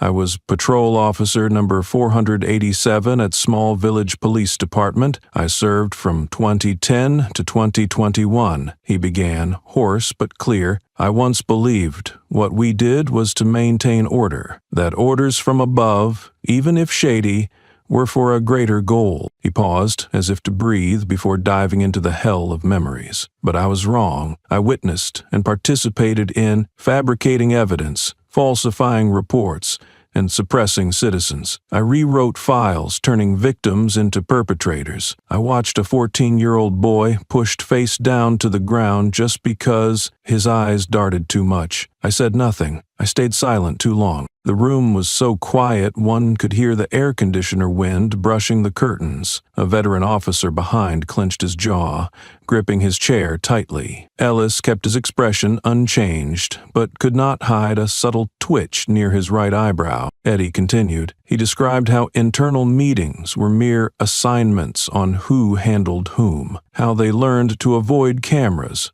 standing in blind spots, creating fake loss of control situations, how anyone who spoke up was labeled unstable or uncooperative. "I'm not here to ask for forgiveness," Eddie said, eyes moist but steady. "I'm here because someone had the courage to confront the system, while it took me over 10 years to dare open my mouth. If you need a first scapegoat, that's me. But don't stop at me, because I'm not the last." A soft shuffle of chairs behind. A middle-aged woman with half-eggy hair stood. She was once a nurse at the detention center, the one who filed an internal complaint 4 years ago. Her complaint got lost. Now she stepped out silently next to Eddie, a silent confirmation needing no words. Hera slightly tilted her head. She knew the tide had turned. Not because of accusations, but because of confessions. In a system that swallows all voices, daring to stand up is sometimes the act that breaks the biggest wall. The hearing recessed for 10 minutes. When the board returned, Captain Ellis no longer sat upright as before. His story was about to slip from his control. The hearing room that morning was packed. Reporters filled the last 2 rows of seats, while the front section held heavy-faced people. The Federal Review Board, lawyers, witnesses, and representatives from the Small Village Police Department. The air was thick. No one laughed or joked. Each person seemed to carry their own tension, and not all were there for the truth. The hearing began with a brief statement from the chairperson. "We have received new footage and testimony. Today, both sides have the right to restate their arguments." Captain Ellis's lawyer stood first, an older man with gray hair, wearing a gray suit, his voice calm and confident as if lecturing. "We do not deny the system's flaws, but this does not mean the current accusations have merit." He looked directly at Hera. "We want to clarify that Special Agent Hera Brooks acted beyond her authority. She not only gathered information but also directly interfered with the operations of a local police force in many cases where the FBI should have observed, not acted." On the large screen behind, images extracted from Hera's hacked computer were displayed, fragmented chat messages with Lily, some internal notes pieced together, presented as evidence of personal motives. "Is this how a neutral agent operates?" the lawyer asked, arms crossed, eyes feigning disappointment. Not stopping there, they shifted focus to Lily Ramirez. Another young lawyer from the opposing side stood, holding a printed copy of Lily's articles. In her series, the language is clearly leading: violence, cover-up, blatant. Where is this journalistic objectivity? Or is this merely an emotional, organized campaign of hatred? Lily pressed her lips, silent. Maya gently placed her hand on Lily's chair back, a brief touch saying, "Stay calm." The next blow targeted Maya herself. "Attorney Tran," the opposing lawyer said, "you were sued for defamation in a 2018 civil case, correct? Though you won, that shows you have once stood at a very thin legal boundary. And now you choose to side with such a biased campaign?" The courtroom seemed programmed to fall silent, allowing each verbal strike to land like a cut. But the protagonists did not rush to defend. Hera kept a calm face, eyes unyielding. Maya quickly took notes. Lily straightened her posture more than usual. Captain Ellis concluded the morning's rebuttal. He stood slowly, skillfully, like a seasoned actor. "I have served justice for over 30 years. I am not perfect, but I have never done anything not for the community's benefit. What you hear are fragmented, emotional, and exaggerated versions." He turned, glanced at the live camera. "The media has long decided who is hero and who is villain. No need for this hearing." Some on the board took notes. The atmosphere shifted. The opposition had gained a short-term advantage. But that was just the surface, because in Hera's eyes, there was no defense, only waiting, a counterattack long prepared, just waiting for the right moment. Maya Tran did not stand immediately. She let the air settle after Captain Ellis's speech, like smoldering ashes. Then she stepped forward. No smile, no waving, only opened her file and looked straight at the opposition. "You mentioned the 2018 civil lawsuit," she said, her voice even and clear. "Yes, I remember it well. At that time, I represented a worker falsely accused by his supervisor. They countersued us. We almost lost. But then, last minute, evidence appeared, and the supervisor was charged with harassment and abuse of power." She paused, eyes locked on the opposition seats. "I didn't come here with a clean record. I came with experience that truth is not always believed at first, but with enough patience, it lasts longer than anything else. And this time, I'm not here to win. I'm here to force the truth to show, even if it makes someone uncomfortable." The silence in the room was no longer an overwhelmed void. It was the silence before a push, and it began to move. Hera stepped up next, holding a document marked with yellow highlights. She did not present or justify, she simply turned on the projector. A message snippet previously shown by Ellis's side this morning was replayed, but this time the original, unedited version. The phrase they attributed to Hera as "an agent willing to do anything to bring down the chief" was restored to full context, where she wrote, "Any agent who sees a rotten system and does not act is worse than the oppressor. We must have someone brave enough to do whatever it takes to change it, even if the leader opposes human rights." Hera added no words. She flipped to the next page. "This is the recording of a partially muted phone call, and here is the original audio with verified timestamps." Step by step, the incriminating evidence from that morning was dismantled like clumsy disguises peeled off before the board. Then came Lily's turn.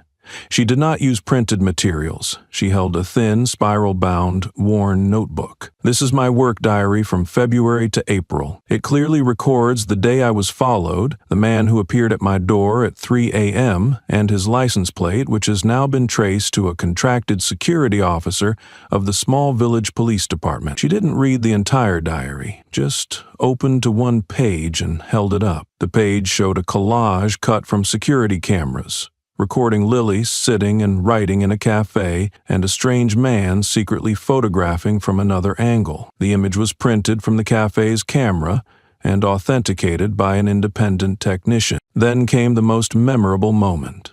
A young FBI technician stepped forward, holding an old hard drive. He said, "We have recovered part of the data from the erased drive in the break-in at Special Agent Hura Brooks's home. Included are 2 arrest reports, original, unedited. Both show signs of evidence tampering, and their timestamps do not match the official reports from the small village police department." The entire room seemed to lean to one side. The board members exchanged glances. An elderly chairperson bent down to jot something quickly. Another leaned toward the opposing lawyer. "We need to review the entire supplementary file, and this time, you have no right to refuse the original copy." Captain Ellis remained seated, but his shoulders no longer held straight.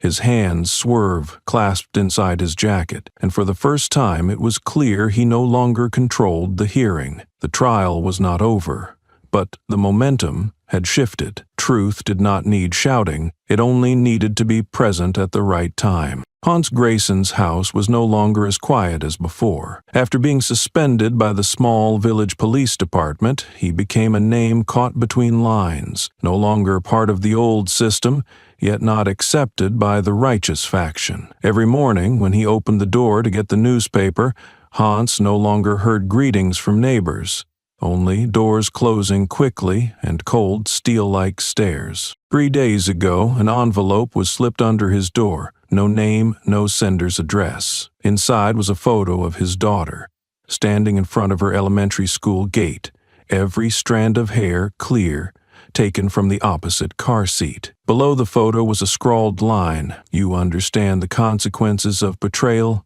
don't you?" His wife, Emily, broke down in tears upon seeing it. It was no longer the fear of a wife, but the rage of someone who once believed her husband was just doing his duty, had nothing to do with the dirty business. "Was what you did worth it?" she asked through tears. Hans didn't answer, because he wasn't sure. That night, he sat alone in the living room.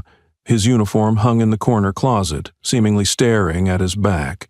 Once a symbol of honor, now a burden and a shackle. On the table lay a blank sheet of paper, pen uncapped. Hans bowed his head and began to write. The first line was the date, the second the name of the direct supervisor, the third the event he had witnessed and kept silent about. Each line, each word was a blade cutting into the self he once thought was loyal to the organization. But Hans knew that if he remained silent, more photos would appear. Perhaps not just photos at the school gate. At 1:42 a.m., his phone rang. No caller ID, a man's hoarse voice distorted by a blocking device. "If you open your mouth, we won't spare the girl. You know that." Hans hung up. His fingertips were icy cold. His heart raced, but his eyes did not blink. He trembled not from fear, but because his body was reacting to a truth his mind had long accepted. Protecting silence was no longer safety, it was nurturing evil. He opened a recording app, saved the call. The next morning, at the hearing hall, when his name was called, all eyes turned. Some mocked, others whispered traitor, but Hans stepped forward, dark circles under his eyes, shirt wrinkled, yet shoulders straight. He sat in the witness chair, hands crossed over his chest. The chairperson asked if he was ready to swear in. He nodded. "Yes," Hans said, voice deep and resolute. "I am ready, because what I'm about to say is the first right thing I've done in over 10 years carrying a gun and badge." Behind him, Emily sat holding their daughter, silent. No one knew if she had forgiven him, but for the first time she didn't look down when Hans glanced her way. Hans was no longer a police sergeant. He was a witness, someone who stepped out of the shadows and knew that the price for truth might be family, life, isolation. But it was the only price worth paying. Hans Grayson's testimony was free of embellishment or excuse. He didn't cry, didn't apologize, just stated facts. Each sentence was short, clear, and spoken with the thick tone of someone who had long harbored something heavy. I participated in 6 special patrols in 2020 and 2021. Captain Mark Ellis personally ordered no filming, no field reports. The goal was to intimidate, send signals, put those people back in their place. His exact words. The room fell silent. The witness protection room on the outskirts of Fairfield County was quite isolated. No FBI logos, no overt guards. Everything was disguised as a civilian nursing facility. But Hans Grayson had never felt so vulnerable. He had an entire old system turning its back on him, and a hearing that he had personally shot through the heart of the very place that raised him. That afternoon, he was driven back by the Department of Justice vehicle from the federal office after adding testimony about 4 warrantless arrests in 2021. The weather was gloomy, so was his heart. The car followed a coded and approved route by the internal system. The destination was a secondary shelter where he would stay a few more days before an official relocation decision. But what the protection team hadn't foreseen was that someone inside the system had leaked the schedule. As soon as the car turned into the intersection between the old industrial zone and the abandoned landfill, a truck suddenly swerved from a dead-end alley and darted in front of the escort vehicle. The collision wasn't strong, just enough to force the driver to brake hard, causing the car to drift out of the lane. But in that split second, from the second floor of the abandoned building on the left, a bullet shot down, scorching the air. Hans ducked to grab a pen he had dropped by the seat, a reflex. At that moment, the bullet shattered the glass right behind his neck. Shards pierced the shoulder of the nearby bodyguard. Another immediately pushed Hans down to the floor and shouted a command. Within 40 seconds, the FBI tactical team vehicle sped up behind. 3 armed men jumped out, securing the area. A man fleeing from the back alley was caught. He did not resist. While pinned to the ground, he still held a radio that had not been switched off. "Your name?" they asked. He smiled faintly. "Name doesn't matter. I'm just following orders." At the Federal Investigation Team's communication office, Hera Brooks was reviewing the timeline of camera data deletion when she received the urgent news. The message was brief. Grayson's witness escort ambushed. Target unharmed. 1 suspect captured alive. She asked no further questions, grabbed her keys, put on her coat, and left immediately. The federal hospital received Hans in a light shock. When Hera entered, his gaze at her no longer held the wariness of early days, but exhaustion mixed with understanding. All limits had been erased. "I didn't think they'd be that reckless," Hans said softly. "They're not reckless," Hera replied, eyes fixed on the X-ray on the wall. "They're desperate." She turned back slowly. "How long do you think they'll let you live if you don't tell everything?" Hans was silent. Hera didn't wait for an answer. She placed a new file folder on the table containing data recovered from a computer destroyed in the break-in at her home. "Testimonies carry weight, but new evidence will bring them down. We have both, and they know it." In the hallway, security tightened. The glass doors steamed from recent rain. Outside, town life went on. People went to work, cars passed. No one knew a murder plot had just been thwarted. But inside, Hera knew well. The fight was no longer just for justice. It was to protect those brave enough to speak it. Less than 2 hours after the failed assassination attempt, Hera Brooks and Lily Ramirez arrived at the Federal Data Processing Center in the South Region. They didn't wait for local police to get involved. They couldn't. The system was poisoned, and all signs pointed to someone inside clearing the way for crime. Lily opened her laptop accessing traffic camera archives along the route that day. Among blurred frames from rain, dust, and flickering streetlights, one frame froze perfectly. A silver SUV parked near the intersection. No front license plate, but a side-angle camera inadvertently captured the driver bowing his head. Lieutenant Ray Kellerman, a mid-level officer at Small Village Police Department, who had officially reported on administrative records that he had been on leave in Georgia for 3 days prior. "This isn't a coincidence," Lily whispered. "They're running 2 systems, one for the public, one to evade checks." Hera said nothing. She printed the frame, marked it, and then forwarded it to the legal team. That very night, Maya Tran, the attorney representing the Special Investigation Team, along with colleagues, filed an urgent petition with the federal court demanding expanded financial investigation. Within hours, from banking data recovered by court order, they uncovered a $230,000 0-cents transfer withdrawn from Sutton Shield LLC, a shell company supplying security equipment to the Small Village Police Department. More notably, the recipient account was linked to an individual who once served as a private legal assistant to Captain Ellis. Maya swallowed her anger, reading the transaction description. Emergency handling fee. News spread fast.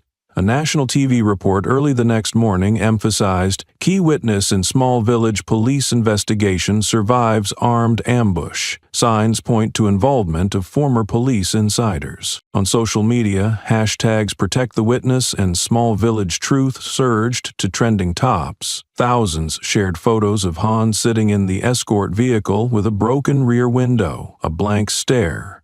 A picture accompanied by hundreds of comments. "This is why people don't dare speak the truth." Pressure on the state government soared. A planned press conference by state legal representatives was indefinitely postponed. Captain Ellis's office closed after a series of accusations fell silent. No response. No denial. No appearance. That noon, a short leaked recording appeared on an anonymous platform. The voice, almost certainly Captain Ellis's, whispered to a close aide, "If it talks, everything ends. Find a way to silence it." Permanently. Less than 24 hours later, the federal hearing chairman issued an emergency order. Level 1 protection measures for all witnesses, including Hera Brooks, Hans Grayson, and Lily Ramirez. Simultaneously, Captain Mark Ellis and the former command team were summoned to the upcoming extended hearing. At this point, the antagonists no longer held control. No media manipulation, no narrative control. They began to fall silent.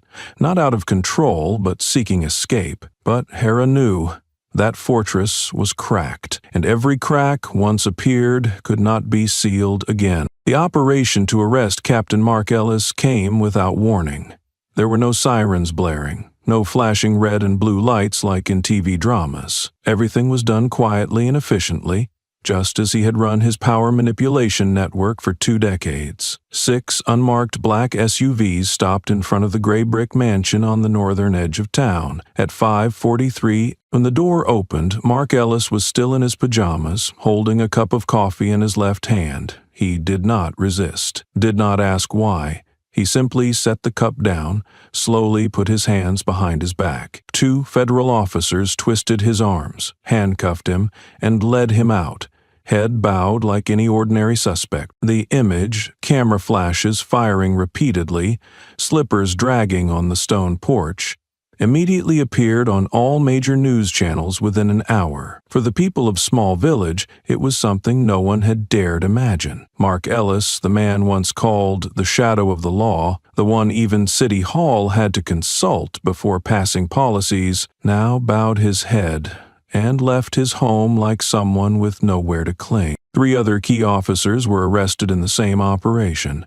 One was caught at the airport while checking in for a flight to Nevada. The second was escorted out of the Internal Audit Office, where he had previously signed off on all tactical allowances. The last, Lieutenant Kellerman, said nothing when handcuffed, but his eyes shot straight at the camera as if to say, "I won't fall alone." A special hearing was held 3 days later. The courtroom was packed. with reporters and civilian representatives. Federal lawyers presented an undeniable chain of evidence: money flow charts from shell companies, the recorded order to eliminate Hans, Hera's testimony on suppressed crackdowns, data recovery from Lily's collected computer files, and Hans Grayson's public confession. Captain Ellis remained nearly silent throughout. Only when asked to speak did he look directly at the committee, voice hoarse and thick. "I only did what was necessary to keep this town from collapsing." A meaningless defense. The defense lawyer's motion to postpone was immediately rejected. The chair declared the hearing would continue uninterrupted because the weight of truth does not allow us to prolong cover-ups any longer. The federal court then decided Small Village would be placed under special supervision for 5 years. The entire police leadership was dissolved. The use of body cams became mandatory for all officers. An independent civilian oversight board was established, with the power to question, investigate, and access internal records in real time. Every officer must undergo re-evaluation of credentials and professional conduct. But perhaps the most shocking was the town's reaction. Small Village, where for years people only bowed their heads and whispered, suddenly began to speak out. Sharing sessions were held at churches, schools, and barber shops. Those who had been silent out of fear of losing jobs, retaliation, or simply no one would believe, started telling their stories. Some brought old documents, some spoke from memory, some just needed to be heard, to have a nod confirming, "You're not crazy, we saw it too." Within 2 weeks, nearly 300 old files were reopened. Some cases were reinvestigated from the start. Families who once thought their children were bad kids began to understand they had been suffocated by how the system viewed skin color and residency. The truth was no longer Hera Brooks's or the federal lawyers. It became a community's asset, spoken aloud for the first time and listened to for the first time. Captain Ellis sat behind bars, but the monument of power he built did not fall by verdict. It fell because people stopped believing in it, and that was the real sentence. Hans Grayson did not disappear after the hearing. He did not plead for mercy, write public appeals for understanding, nor hire PR lawyers to clean his image. He went to the Victim Support Center immediately after the verdict was announced and made a simple proposal: to work there, unpaid, without title. The center's director was stunned for a few seconds when she saw him. "You once led the patrol that raided 3 households in this area," she said. Hans nodded. "I remember." No one shook his hand in the early days. People applying for aid quietly changed desks if he sat nearby. An old woman walking past with her grandchild bluntly said, "It's not because you survived that we forget what you did." Hans just bowed his head. No reaction. He came every day, wearing a volunteer's blue shirt, mopping floors, organizing files, and counting aid supplies, not signing any timesheets, not receiving a penny. Gradually, he was assigned to rewrite legal aid applications for families who had been unlawfully raided. Some files he had signed in the past. When asked, "Do you remember?" Hans replied, "I remember everything." He accompanied legal teams to visit old homes, places once sealed off by police, once called crime dens, simply because black people lived there. He helped them redraw house maps, verify damages, and calculate support amounts. On weekends, he volunteered with youth to erase hate graffiti on the old police station walls, words sprayed by residents after the scandal broke. "Police kill trust," "shut up and bow," or "get arrested." He did not justify, he just erased. He sat with fatherless children, telling them how to distinguish a lawful search from abuse of power. He asked, "When you see a police officer, what do you think first?" He was speechless when a 7-year-old answered, "Mom told me to run." Hera did not intervene in Hans' decision. She did not approve either, but she did not stop him. To her, justice was not absolute punishment, but real change. And change never comes from denying fault, but from daring to stay where one once caused harm. A month later, Hera returned to town to attend a law enforcement restructuring workshop. Passing the Central Park, she accidentally saw Hans sitting on a bench next to an elderly, gray-hailed woman. No notes, no phone, just sitting, hands on knees, head slightly tilted, attentively listening. The woman trembled, telling the story of her son's arrest in 2007, a case whose files were shelved, never answered. Hans did not interrupt or promise. He just listened, with a silent presence, no longer defensive. Hera paused for a few seconds, then walked on. It was not forgiveness. No one in town used that word, but it was a beginning, and to Hera, that was enough. Enough to believe that when old power is exposed, people, if brave enough, can choose to stand again, not to be loved, but to rebuild, not to atone for the past, but not to repeat it in the future. Hans Grayson started again from -0. No reputation, no trust, not even a chance to explain. He knew this from the first day he stepped into the community support center, the place he had commanded patrol teams for nearly 10 years. The old faces, the familiar streets, but the eyes that looked at him now were different. No longer fear, but coldness and caution. He didn't try to regain trust with words. No explanations, no blaming circumstances, no "I was just following orders." He came every morning, unpaid, cleaning storage, setting up tables, guiding people to write aid or complaint requests, things he once ignored in the past. One day, the center held a training session on civil rights. The coordinator was absent, and Hans was assigned to lead. He stepped to the podium, adjusted the mic, opened slides, but the room was empty. Those who came stood hesitating in the hallway. A boy tugged his mother's hand and whispered, "Mom, that man used to be a bad cop." He heard clearly, not angry, not upset, just removed the mic, closed the laptop, stepped down, and handed the materials back to his colleague, then quietly moved behind to tidy water bottles and fold flyers. But there were also days when an elderly woman came in, holding a heavily corrected aid request form, sighing, "I keep making mistakes, can you help me?" Hans nodded, said nothing, took a new sheet, held a pen, and rewrote every line, asked every detail, patiently, as if he himself needed correction. No one praised him, no newspapers reported on him, but gradually an old man who once turned away when passing now nodded slightly. A group of students didn't switch seats when he sat beside them for the first time. A young volunteer handed him a bottle of water at break time without a scornful glance. Small things, seemingly insignificant, were the clearest proof people had stopped avoiding him. Hans didn't count those who forgave him. He didn't wait for any declaration to erase the past, because he understood redemption is not to be accepted, but to never repeat the wrong, anywhere, to anyone. Every afternoon, he often sat on the bench behind the center, watching children play in the next yard. That place was once fenced off for security. Now it was open all week.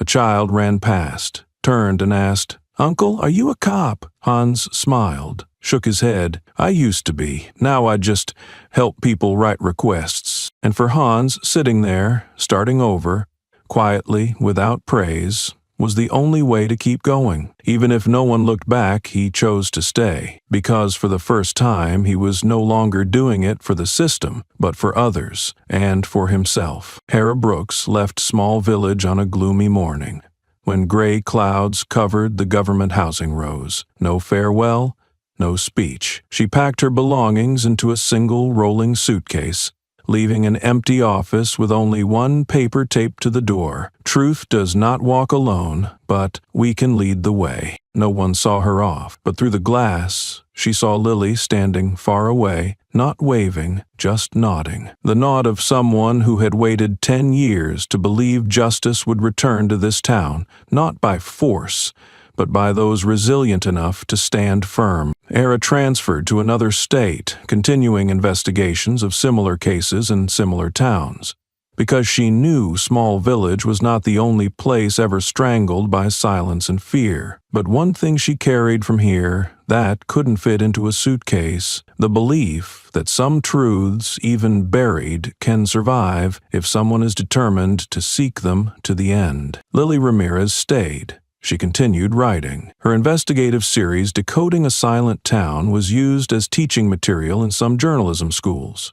But Lily refused TV invitations. "I just tell the story. They are the ones who act." Her office hung a black and white photo, the first hearing, with Hera silently standing behind the mic, and Hans bowing his head at the bottom right of the frame.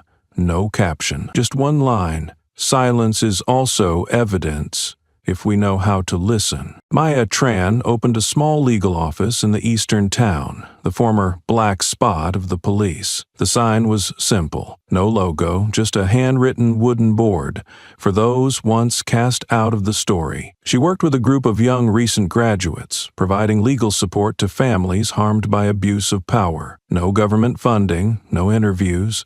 One principle: we do not speak for anyone. We help them speak for themselves. The small village did not change completely. Suspicion remained. Some still thought things had gone too far. But one thing had changed forever. Fear was no longer taken for granted. Now, if anyone were stopped at night, someone would speak up. If anyone were searched without cause, neighbors would turn back their cameras. And if anyone was threatened for speaking out, others would stand with them. Justice does not come with applause, nor through verdicts. It comes quietly, through small acts. A lawsuit filed without being lost. A community meeting where everyone has a voice. An afternoon when someone like Hans listens, not to argue but to understand. Hera had gone, but what she sparked did not disappear. Because justice does not need to appear as a symbol. It only needs someone to keep the flame flowing long enough for the next generation not to start again from darkness. The story of Hera Brooks, Hans Grayson, and the town of Small Village is not merely a criminal investigation, nor simply a battle between justice and abuse of power. It is the journey of people once underestimated, judged, silenced, but who stood up, step by step, to break the silence and change the system from within. The first lesson is a frank reminder. Don't judge others hastily based on prejudice. Hera was suspected and insulted and nearly killed just because she was a black woman, daring to step into territory the old system forbade. Yet she, the one they tried to extinguish, became the first light piercing the darkness. Just like Hans, once part of the silence, who ultimately broke it to speak truths no one dared face. The second lesson is clearer than ever. Talent and human value cannot be dismissed simply because someone is different or does not fit the mold. Ara didn't need to shout to prove she deserved respect.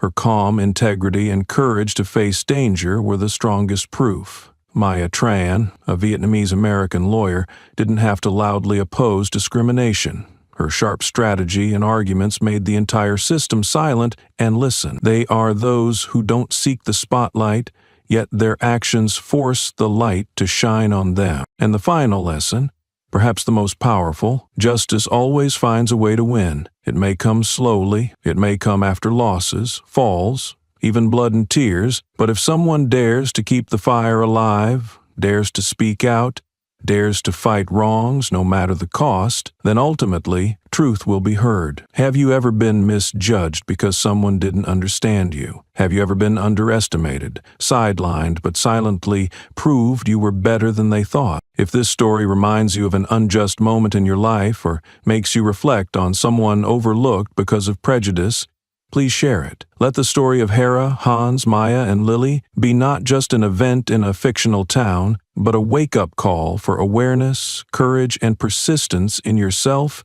and those around you. Because sometimes, just one person daring to stand up can make a corrupt system start to tremble. If you believe in that, spread this story. And don't forget to subscribe to follow more brave journeys, where justice is no longer a concept, but an action.